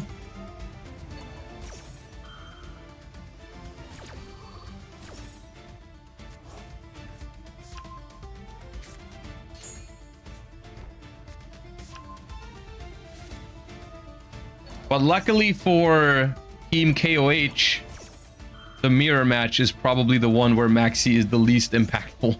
So if there's ever a matchup where you can choose to get Maxi'd on the first 2 turns, you would pick the Draco Tail mirror match because that's where it's the least bad for you.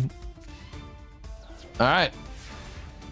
Handled that board pretty well. 4 cards in hand now for player 3. Activates Rahu, gets flamed again. We saw this last turn.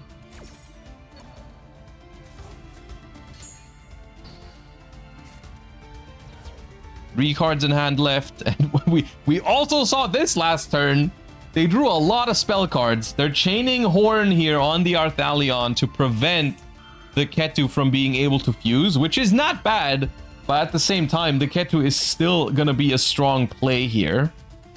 Because we haven't normal summoned, so we can go for Lucius and then search 5 mana and get our plays started that way.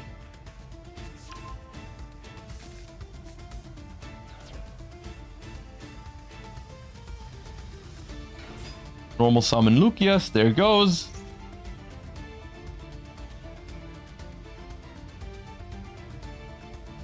There is probably a 5 mana, yeah.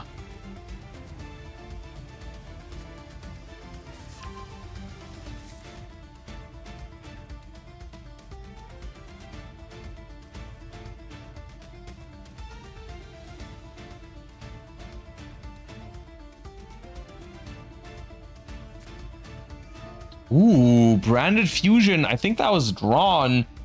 We have a Maxi from the other side. Did they both draw 2 Maxis? No. The other one was Fuba.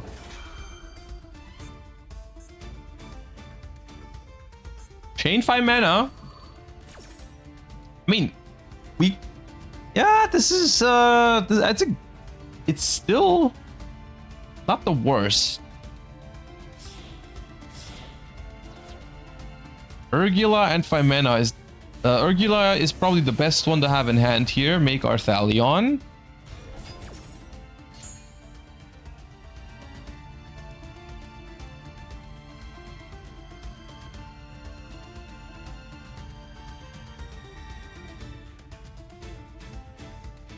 And now Branded Fusion makes Sanctifier, I guess.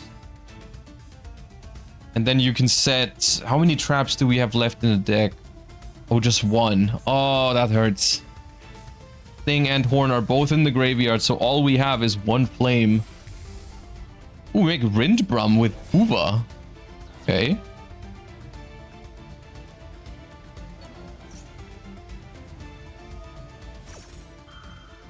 Albion into Titaniclad wins. Do people play it? I think in Master Duel, you don't really play Titaniclad. Because the reason to play Titaniclad in the TCG, I think, is mostly Lunalight, which isn't super popular in Master Duel. So I think most people choose to not play Titaniclad. But some people do. But it's probably not going to be game either way because there is a Phimena, right? So it wouldn't be game no matter what.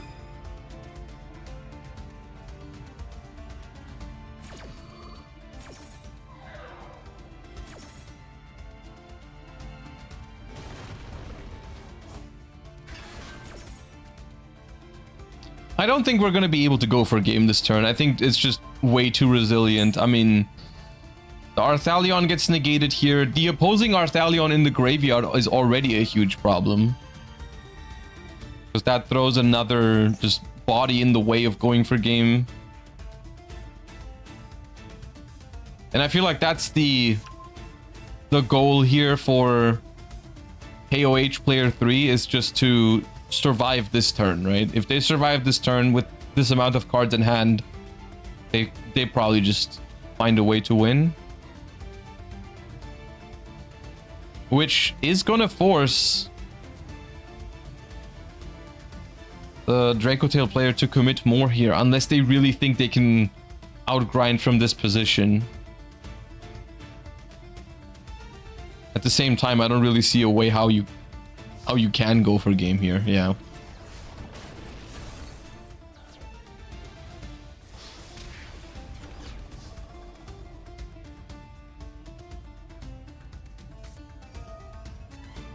End of main 2, we hit him with a Phimena.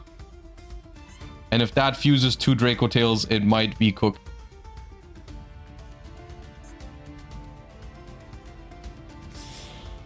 Oh, it fuses Pan and Mululu. Yep, that's really strong. That's really strong.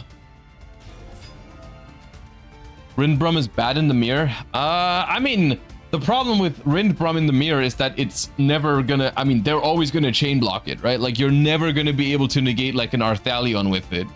Because your opponent can always put the Arthalion 1 and the Dracotails 2, 3. So you can never just, like, negate the Arthalion with it.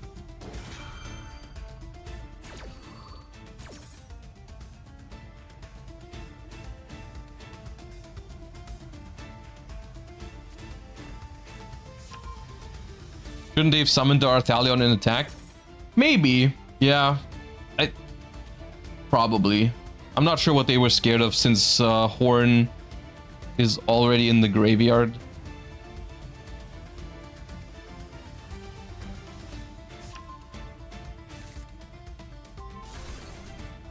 But yeah, now they're gonna pop it and bounce the Rindbrum.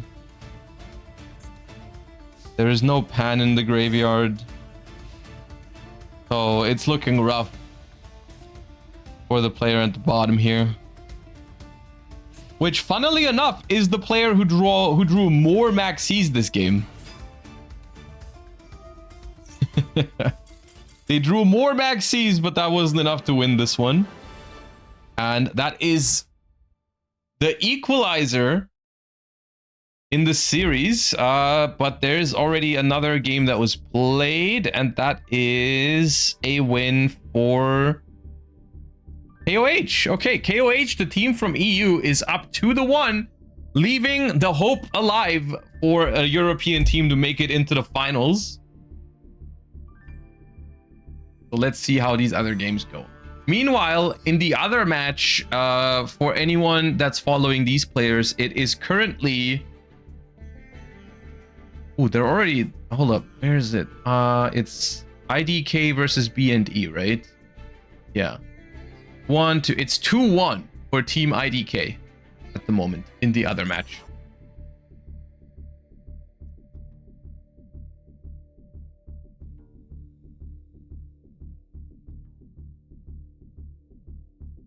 while we wait for our players to reassemble for the second round of games in this one.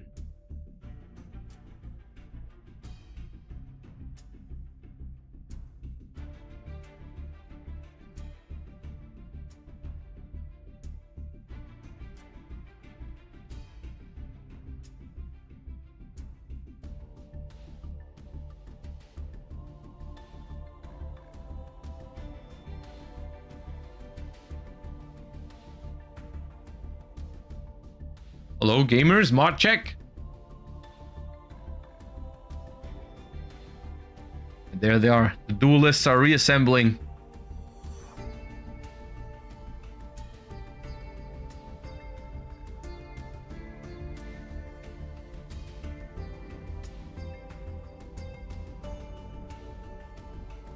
We're gonna watch Lucas versus Snow.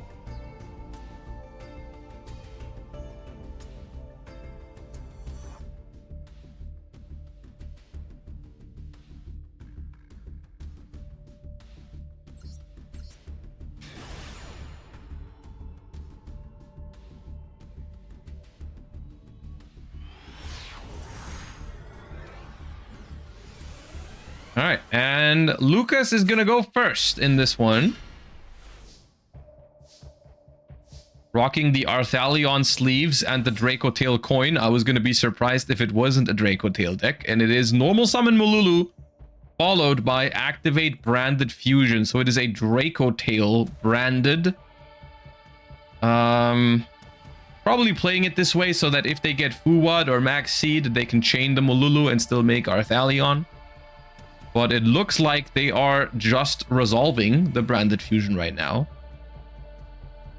which is gonna look pretty strong. I mean, locked into fusions, of course, so no seals or anything like that, but we are going to fuse Valor and Albaz, actually. Ooh, does that mean they drew Frixel?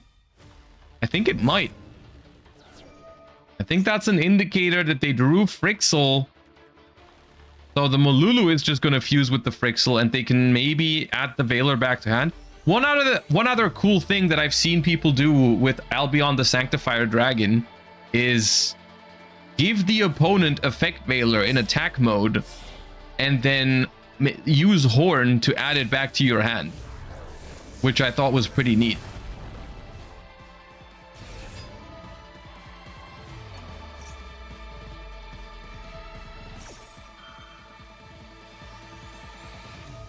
Yeah, and there it is. The Frixel was in hand, so using it away with Mululu here. That's going to set Ketu, Draco Tail, as well as Rahu. And Effect Valor goes back to the hand, effectively searching the Effect Valor, which is pretty strong.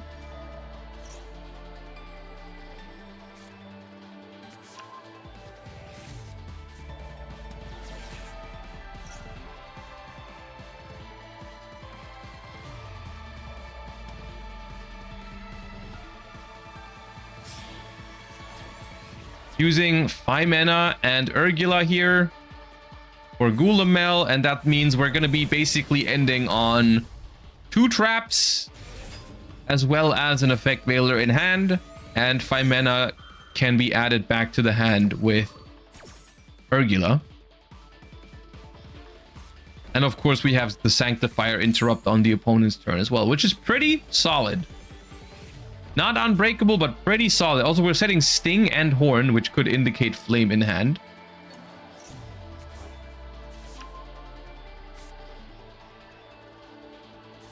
Yep, there's another set.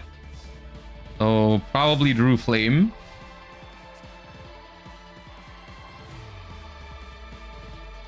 One cool thing I saw with Sanctifier was giving the opponent a gimmick puppet. Oh, really? Which one? Which gimmick puppet would you give to the opponent? What if your opponent is playing a gimmick puppet deck? You might help them.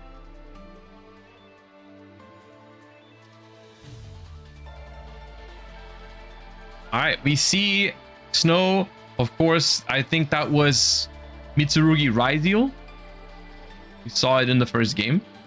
Gonna add a Habakiri to hand with prayers, no tribute. And then we're going to activate Habakiri. I guess they're really happy right now that they didn't get max seed on that. Saji is going to resolve for ritual. Normal summon ice. This is a pretty strong start. We're getting Veilord on that Ice Ryzeal, of course, but still. Prayer's Ice Ryzeal is pretty good to kick things off.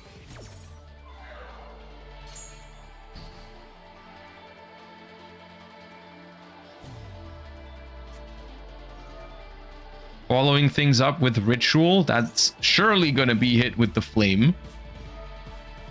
But this is where we find out they drew Red Reboot again.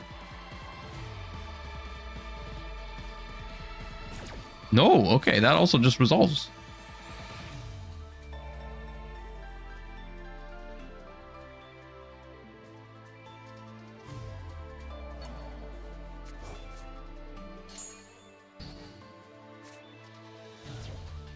I don't know, the December Duelist Cup has made me way too paranoid for a Red Reboot.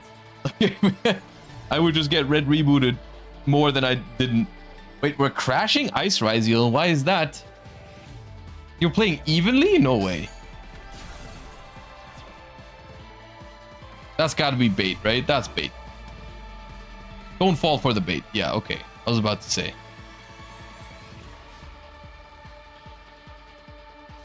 Alright, and Draco Tail wins this one.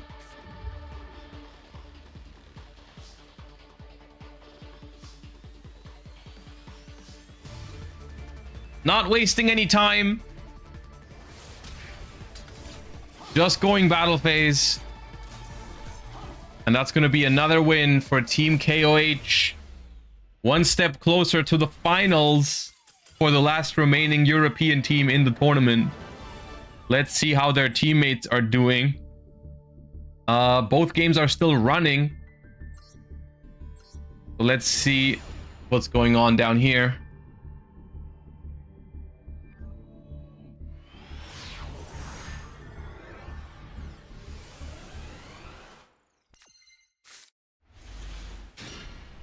All right, let's see. We have an Allure of Darkness. Malice is going first. We're going to chain Fuwa to the Allure, which gets ashed.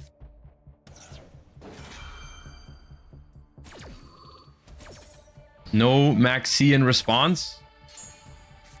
Draw 2, banish March here. So we have 5 cards in hand again.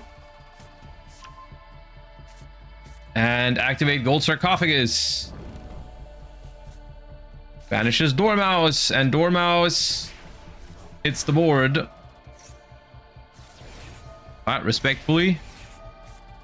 5 mana? Ooh, are we making Mysterion? Ooh, hold up. Mysterion banishes both of these before they get a trap, and it negates the White Rabbit, so we don't get a trap here. Sets Ketu, negates White Rabbit, banishes both. Oh, that might be clutch. Okay, normal summon backup. Oh, no, never mind. Discard Chessie Cat. Link 1 Lingaribo. Activate another backup. Make Splash Mage. Splash Mage revive Chessie. Make White Binder. White Binder banishes Cartesia, Phimena, and Chessie Cat. Chessie Cat hits the field. We set a trap from deck. Activate 07. Search for another March here. White Binder, draw a card. Chessie, draw 2 cards. Back to 5. Make Wicked. Activate Signet Mining. Search for Wizard. Wizard, target Chessie. Backup, banish for Wicked. Search another backup. Make Link Decoder. Make Transcode Talker. Activate Transcode, bring back White Binder. Make Heart Scripter. Heart Scripter, banish the Ketu. Make Firewall Dragon. Activate March here, banish Cryptor. Summon back Cryptor. Firewall adds back Ash Blossom. And goodbye. Okay.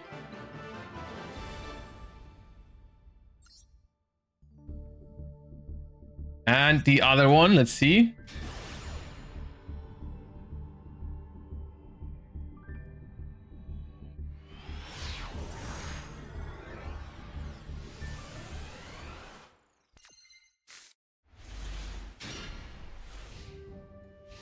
So this is going to decide. We're definitely going to get a third round of games, because this is either going to be the equalizer 3-3, or it's going to be 4-2. Let's see. We have a Fualos in response to Branded Fusion, which is going to prompt Femena to chain to it. But of course, we're still going to get a draw for the Fuwa. We're fusing away the entire hand. Lucius, Molulu, and Fuwa, which is going to give the opponent perfect information. We love that. But it's also going to give us all 3 trap cards.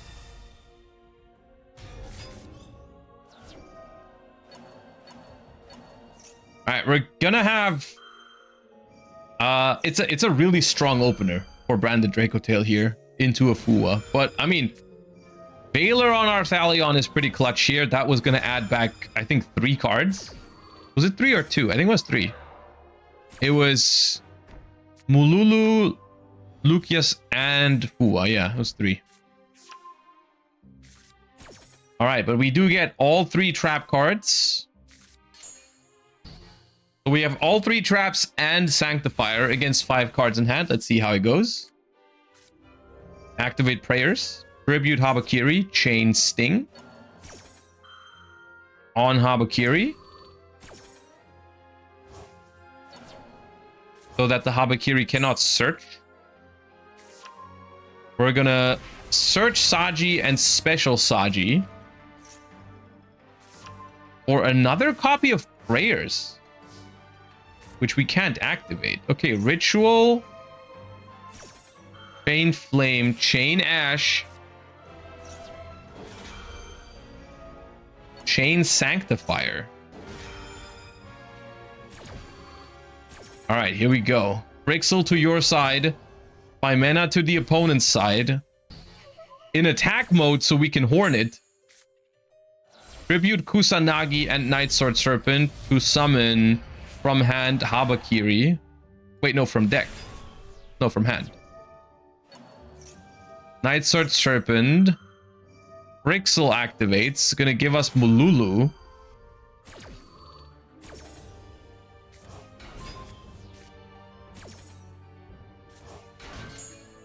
Kusanagi adds Ritual back. Activate Mululu. Chain Horn on Femena. Femena goes back to...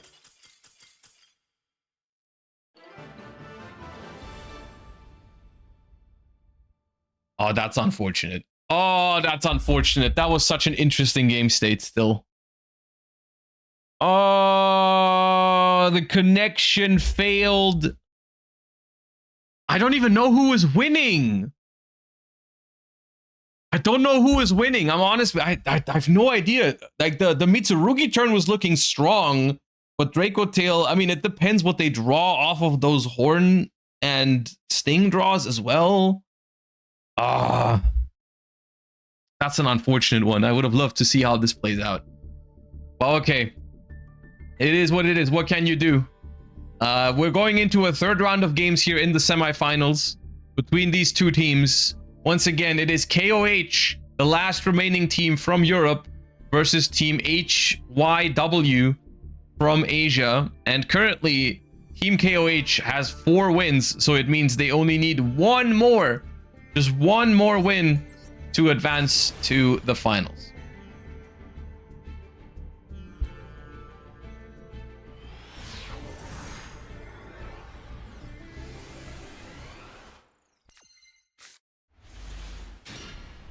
All right.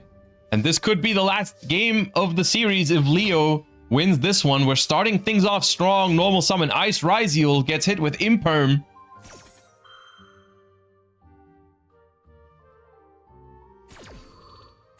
Let's it resolve. Ice Ryziel negated. And we continue. We sure can. There's Habakiri. No Fuwa, no Maxi. Looking good. Could be punching their ticket into the top 4 shortly.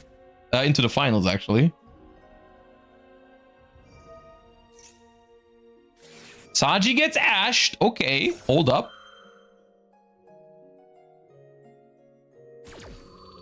That also resolves. All right, starter number 3, question mark? Ah, starter number 3, 7th Tachyon, let's go. Reveal Masquerade.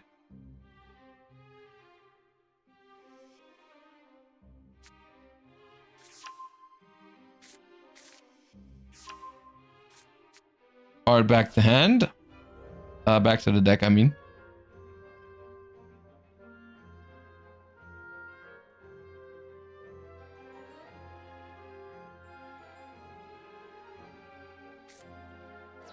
Send Detonator to Special X.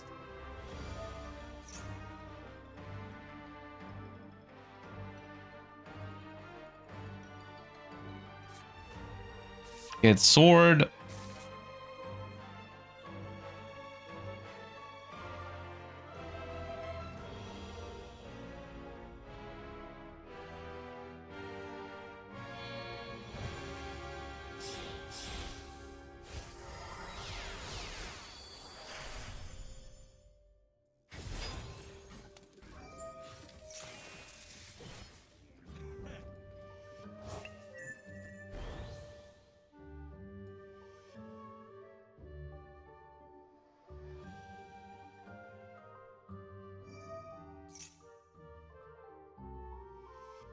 So this duo drive is summoned 4 because we went through Saji with Habakiri.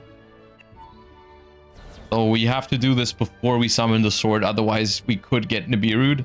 But now we're just searching Cross after 4 summons. So they should be fine. Searching Node and Cross. The only thing is, like, can we still get access to a Mitsurugi ritual monster, or a summon rather, because we already went through Saji, so even King of the Feral Limbs is not going to help. We can try to go for Dugaris, I guess, to try and draw a ritual spell. Otherwise, some people have been playing Code Igniter, but it's not been very common.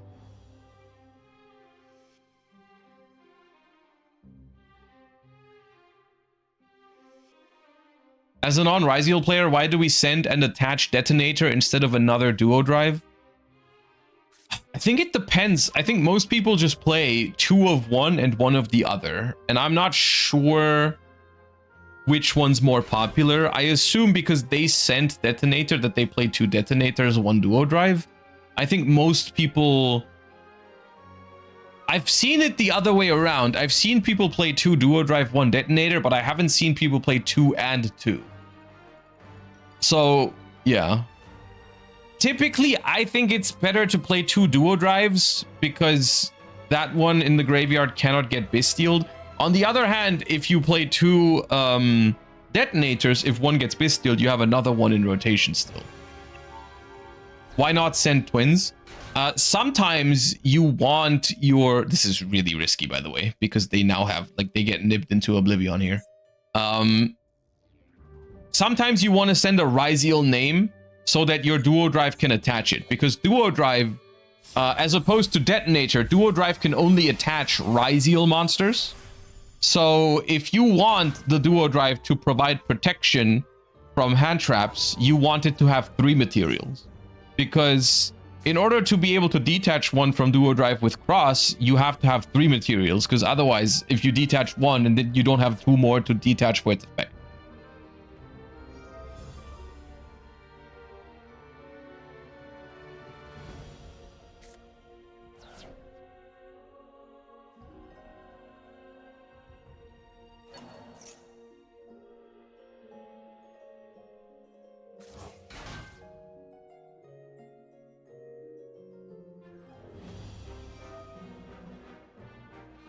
Draw a card here for Cross as well.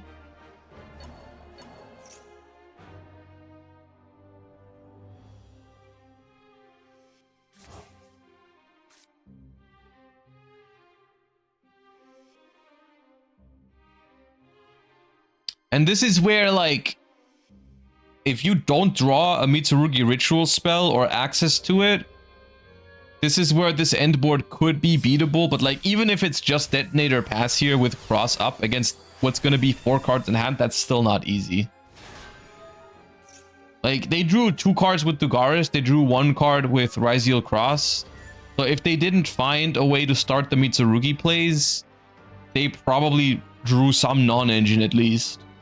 So if you have to deal with 3 material detonator, cross, and a non-engine, that's going to be hard. It's not impossible though.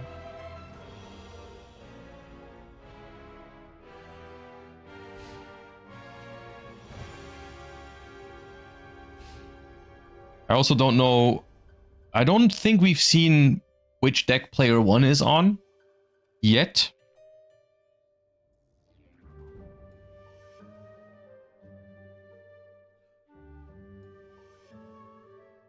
Ultimate Slayer once, please. I mean, Ultimate Slayer would be really good here.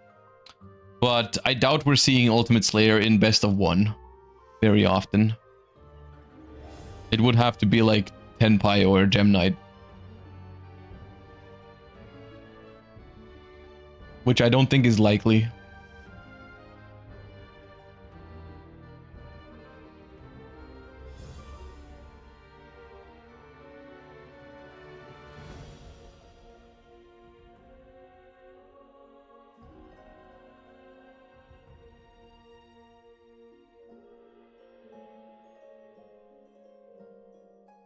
Well, at least they're thinking about it, which could either be a good or a bad sign. Typically, when I think too long, it's not a great sign.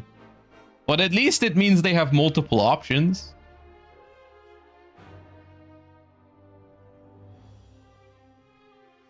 Sky Striker doesn't play Slayer? I guess it could be Sky Striker. Blind Second, yeah, that could have Slayer. Not always does, but can. Yeah, good call. But also not very likely, since Sky Striker typically doesn't play... they can play Ash Imperm, but it's not... Like, Blind Sec, I think you would either play Hand Traps or you would play Board Breakers. I don't think you'd play both.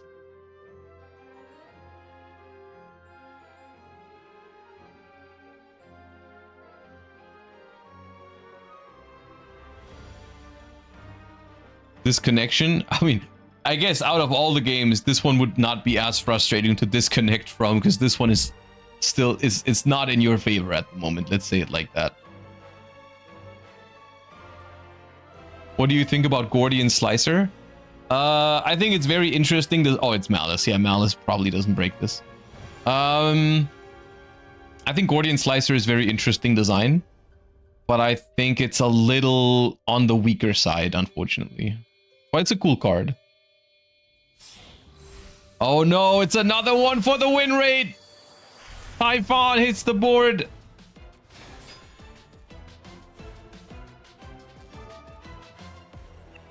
And that's just going to get cross-negated.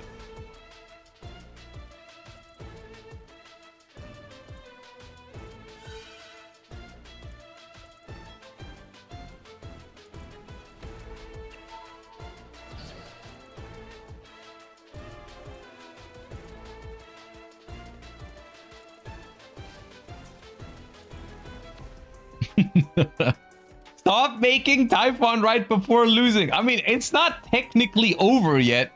Here's the thing.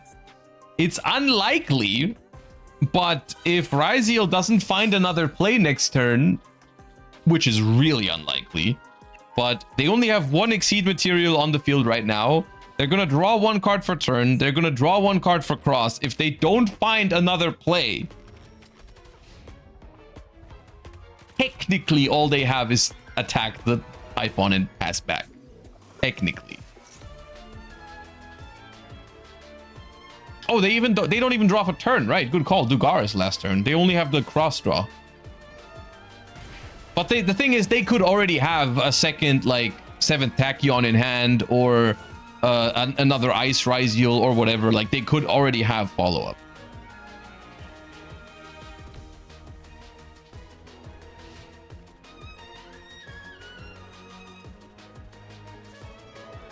Or another prayers. There you go.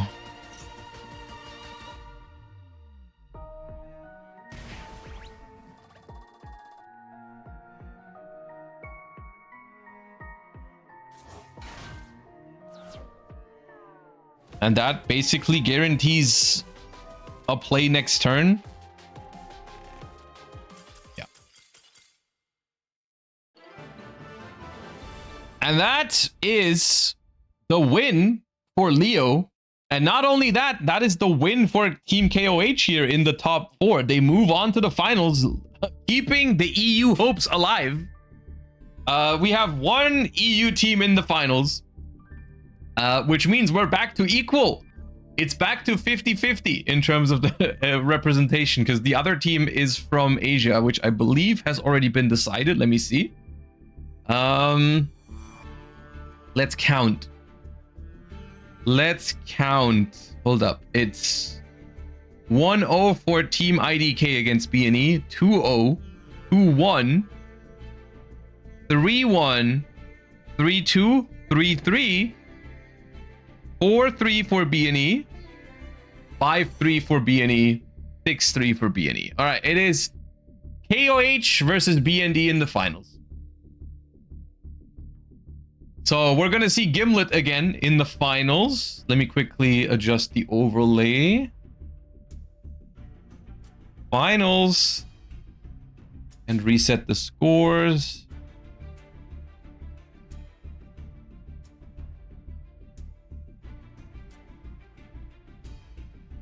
Yeah. All right. So one team from EU, one team from Asia is going to be our finals. I'm not sure entirely when we start. Maybe they give them a short break before the final starts. Either way, I'm going to quickly run and grab some water. But since both finalist teams are already ready, it should not be a long break. Maybe 2-3 minutes, but we'll be right back. Going to go run and grab some water, and then the finals is going to start very shortly. So if you don't want to miss it, then stick around. The break is not going to be very long. I'll see you in just a moment.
All right, we have a special guest for the finals, as you can see.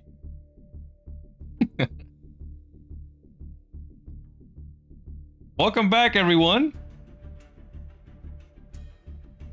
We have one more match in the Asia versus EU Challenger Cup on this wonderful Sunday. It's been a chill tournament so far. Let's hope for one final good match at the end of the tournament here. It is BNE versus KOH, which is BNE from Asia and KOH from the EU. So very fitting finish to the tournament. We have one team from Asia, one team from EU. And we should be starting any moment now between these two players. Just got here. What's the current meta like? Today I would say it's been pretty split between Draco Tail, Malice, and Onomat Ryziel, which are like arguably the top 3 decks from the December Duelist Cup as well. We saw a fair bit of all 3. I would say most popular today was Draco Tail.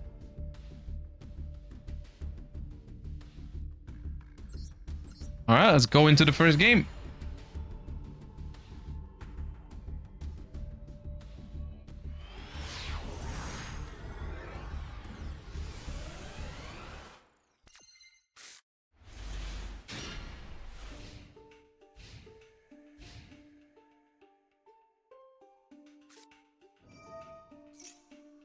And we do see player 3 from KOH also on Draco Tail here. I believe player 3 from BNE was Malice. I'm not 100% sure though. I think it was... Was it Malice? I think it was.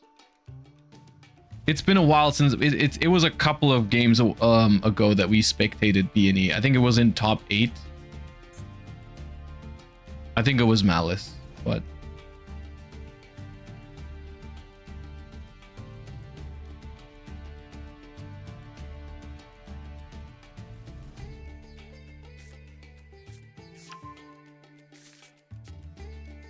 Alright, we Ketu for 5 mana. Normal summon Mululu.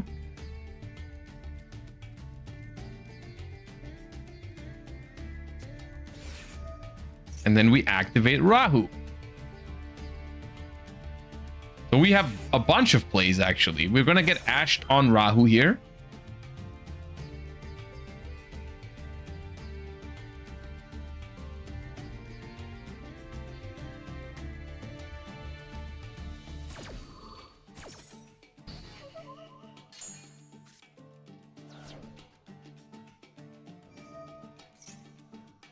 Follow things up with Mululu effect.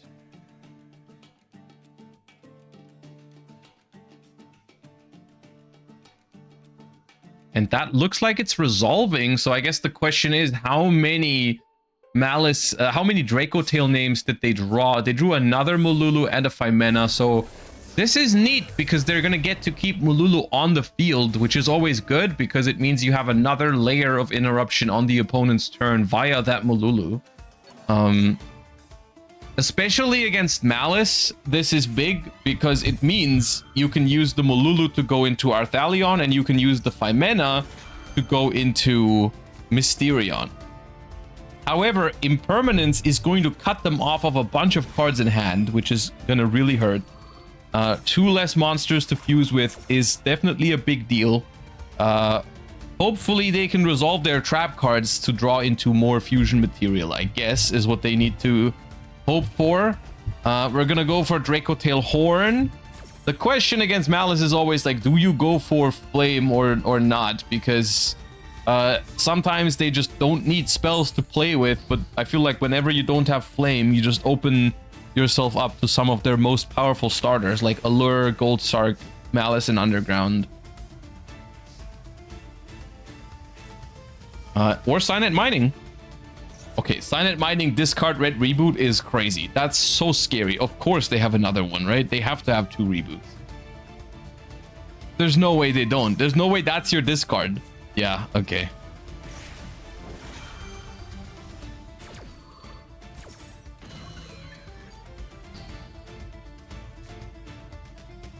All right, yeah, Ash Imperm Reboot Mining is a good way to start things off here for Malice in the finals. Gonna search.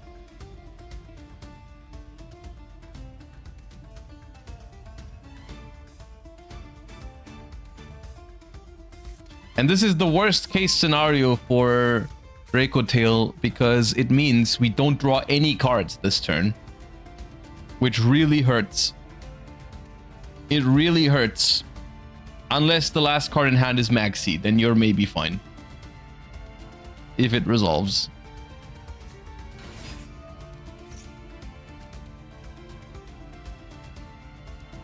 It looks like something can activate at least. Set TB11. Activate TB11. If there's a spellcaster in hand, Mululu can still make Mysterion? No. Mululu has to summon Draco Tails.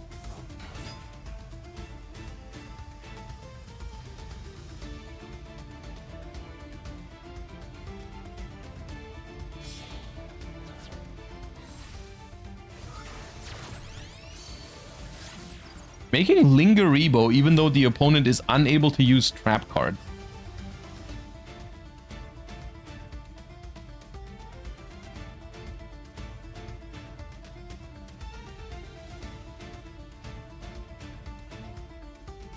Could have just been a link decoder, but maybe they have to make a link 2 with it anyways. Because if you make a link 2 here, then it wouldn't make sense to make link decoder because that wouldn't come back.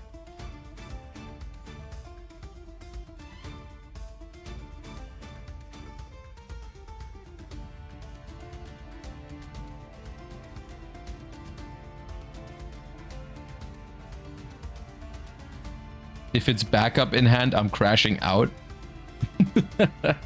Is backup even that good here if it's the last card in hand? Because then whatever you search, you have to discard, so you can't even go for wizard. I don't even think backup is that good here. I mean, yeah, it puts a body on the board, but then you just probably get interrupted. Okay, we make SP Little Knight. To banish your own Dormouse.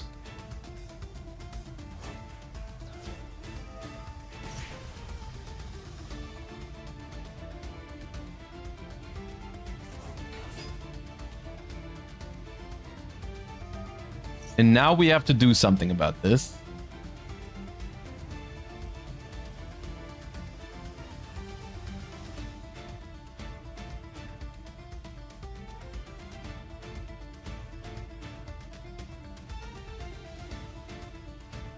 Which does confirm that the last card in hand is a monster. I mean, of course, in case that wasn't obvious.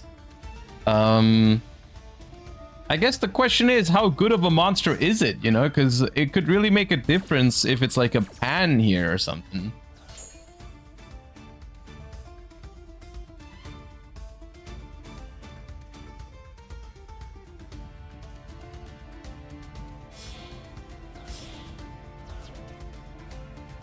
What was it? Oh, Fua. Ah.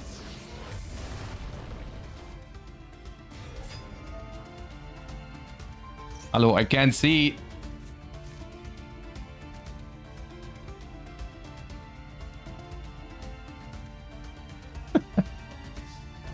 Ooh, bouncing the Dormouse ends the turn. Okay, neat.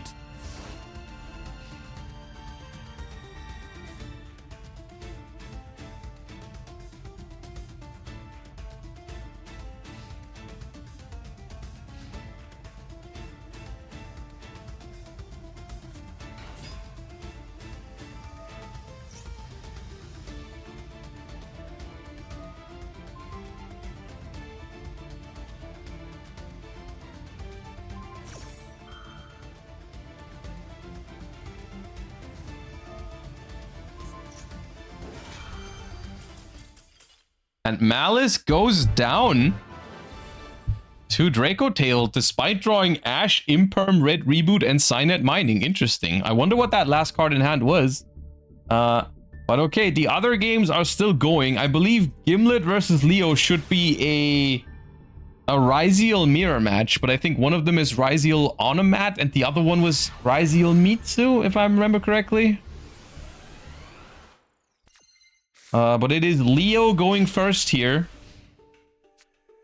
With, yeah, Mitsurugi Ryziel.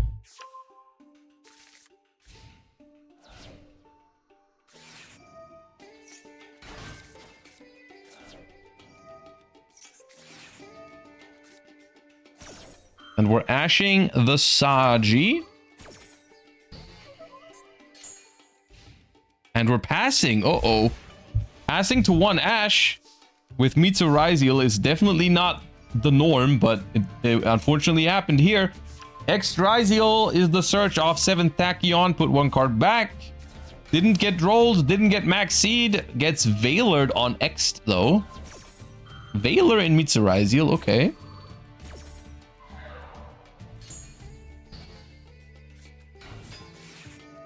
We get Fuwad, no second Ash, and so Gimlet decides to just go to the battle phase, give no draws because they couldn't play last turn, just hope that this card doesn't change that, but it does. It's 7th Tachyon, and that definitely plays. Uh-oh.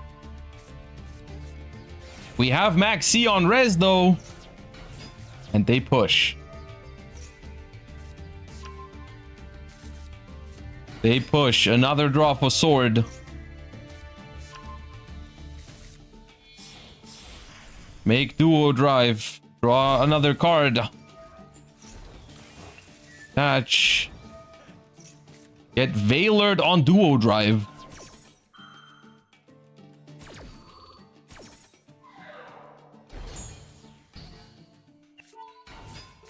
Special star. Star effect. Get cross. Normal ice. Oh no, yeah. Normal ice, no effect. Make detonator. Patch Saji. Special node. Is this game?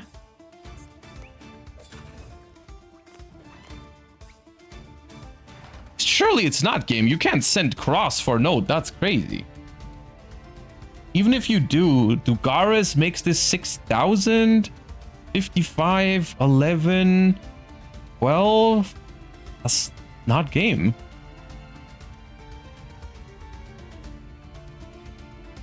Goodbye, Charlie.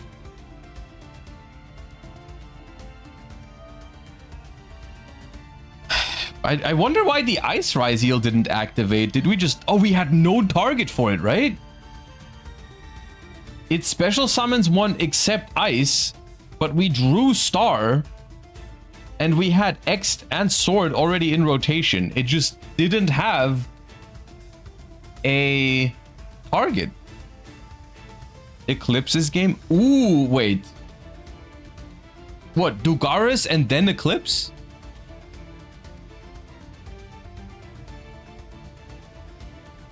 Or just Eclipse twins in general?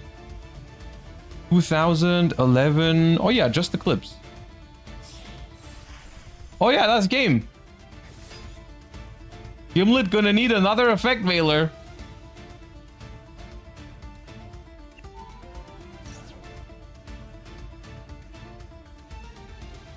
Or Nib, I guess. Oh, we're in battle phases with nothing. 8 cards in hand, nothing to stop this.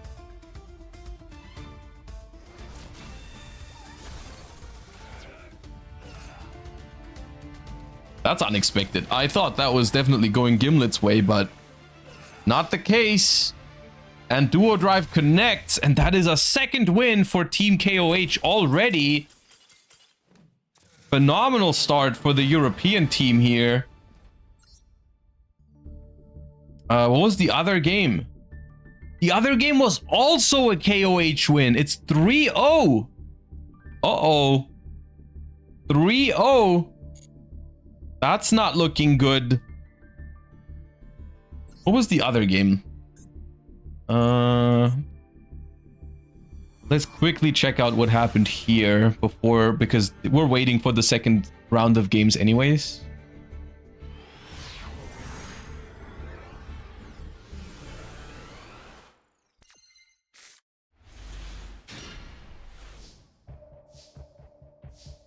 It was a Draco Tail Mirror.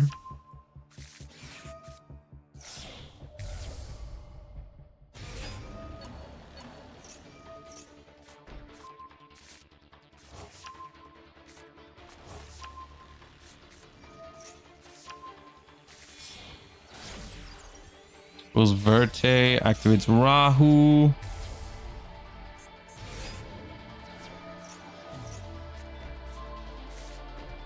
Flame Horn, Urgula for Lucius, Verte for Brand Fusion. It's a strong start, yeah. So really, and their hand really isn't that great. Oh, 5 mana is good though. Normal Mululu gets Veilered. Chain 5 mana into their 5 mana. Chain Gulamel, pop Mululu. Use into their own Gulamel. Pan and Mululu activate at least. But the chainlings really don't work in their favor. Yeah, okay.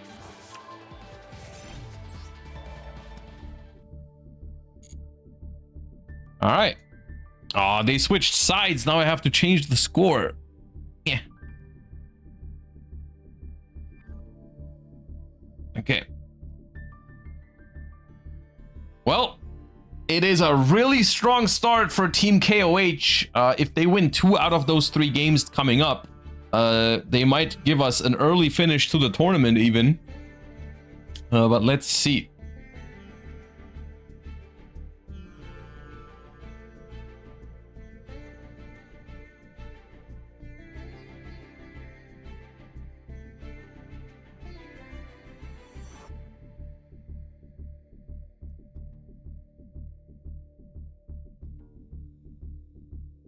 Let's jump into Gimlet versus Lucas. Let's see if Gimlet can have some better luck this game.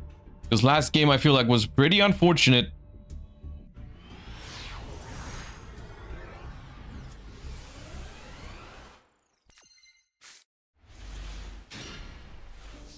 Wait, they switched sides again!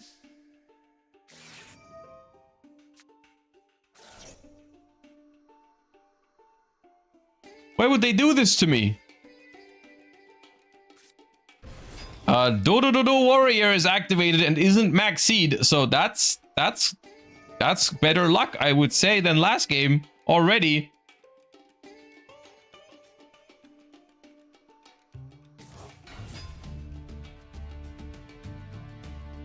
Do we at least have a Fuwa? We don't have a Fuwa. Oh god, have fun.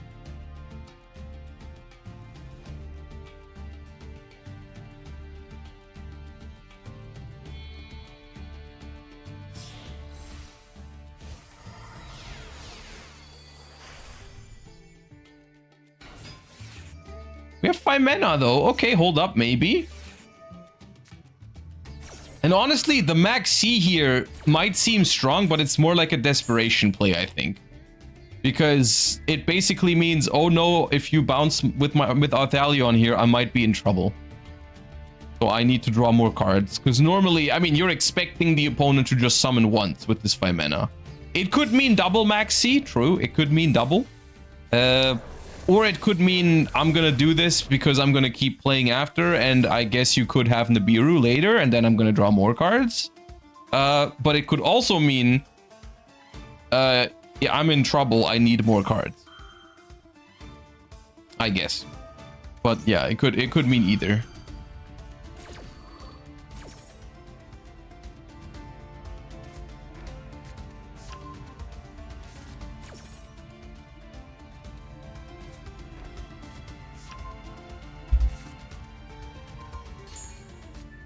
Alright, and there goes the Infernal Flame Banshee back into the extra deck. Can we make another one?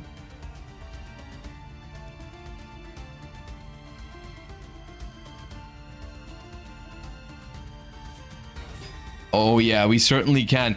Now here's the thing. I don't know if they drew that off of the Maxi or if they already had that. It would be interesting to know. But it is there is all that matters right now. And it's resolving. And I don't think that was there, I feel, because do you make Infernal Flame Banshee when you already have Ice Rise Heal? I don't know. I think it's questionable. I think they may have drawn that with Maxi. I think that Maxi really bailed him out.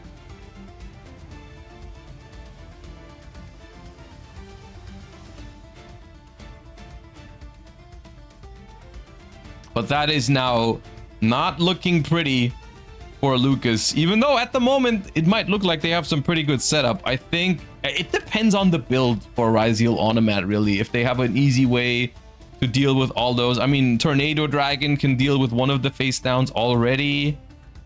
We have Cross to draw, Duo Drive to search more Ryziels. We're gonna have Detonator with Cross up. It's gonna be tough, but we'll see.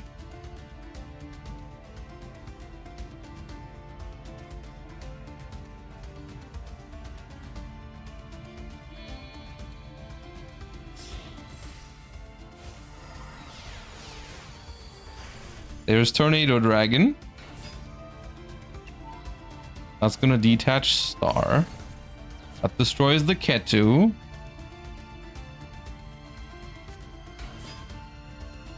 Sword.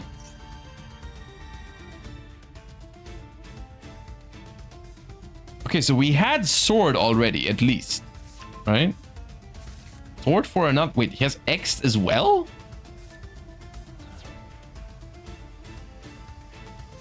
No. Special Ice by sending Tornado Dragon.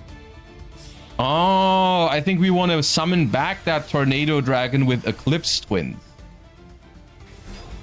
Because Tornado Dragon is not hard once per turn.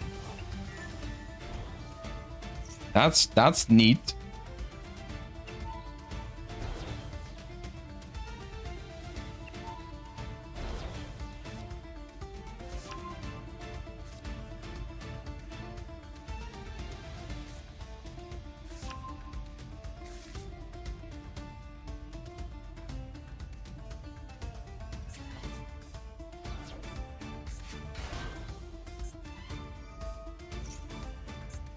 And now we go X for Node. Activate Onomatopoeia. Discard the ice. We don't need it anymore.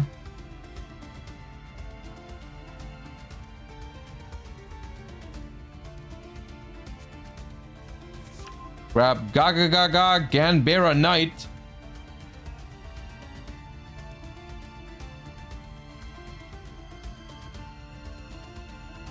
Yeah, with last card Onomatopoeia, it's clear they had plays even without using the Maxi, which I guess in that case it was just basically protection from a future Nibiru possibly, right?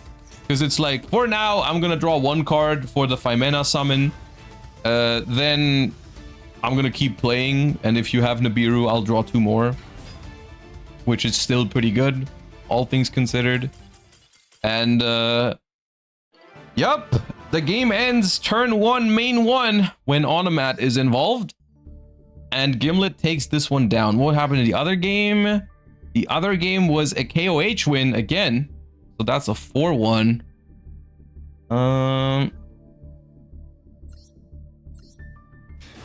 So if Team KOH wins this one, they win the tournament. Right? It's Leo going first. If Leo wins this game, the tournament is over and KOH wins. And player 3 here for B&E needs to win this one to keep them in the game. However, it's looking strong. We're summoning Ice Ryziel and it's resolving. King of the Feralymphs is getting us Habakiri.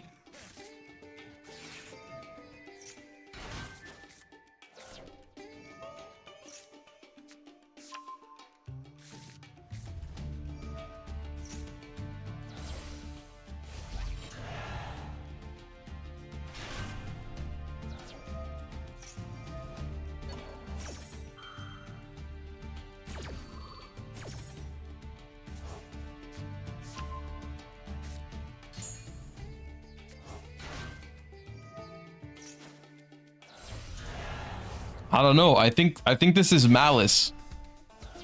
And I'm not sure if I see Malice breaking a full Mitsurugi Ryziel board, but maybe. I mean, it It is literally for the tournament here. If they win this, if they lose this game, the tournament ends. So might as well try. Okay, we're making Titanic Galaxy. Duo drive.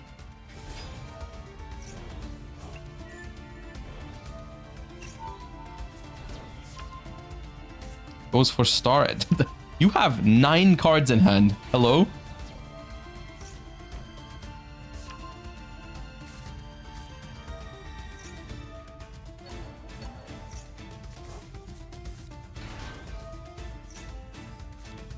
Committed 2 more cards to the field, still 9. Ah, let's make it 10. Yeah.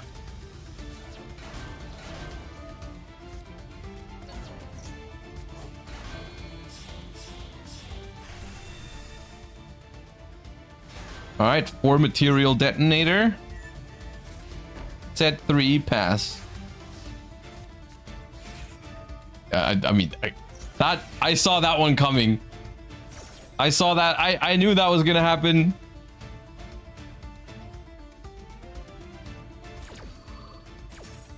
Looks like they drew Ash off the top though, at least. And now they're thinking about, should I use Ryziel Cross on that, or should I use Ryziel Cross on another monster this turn? They are negating the Maxi. The Ash Blossom, rather.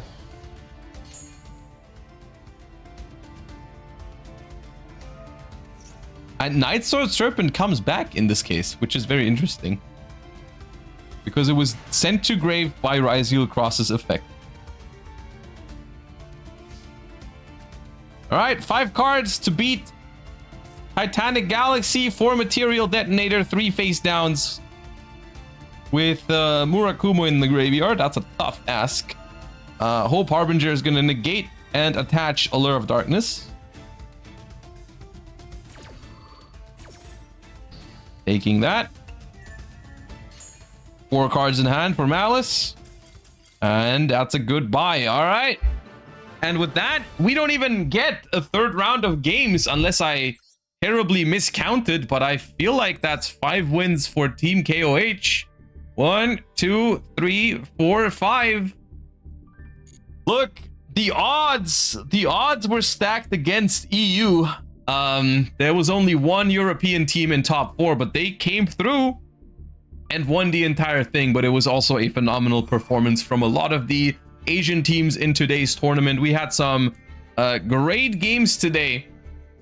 So thank you all so much for watching the Asia versus EU Challenger Cup. I hope you had fun with the commentary. Hope you enjoyed the day. GG's to all teams involved, and of course, congratulations to Team KOH for taking it all down.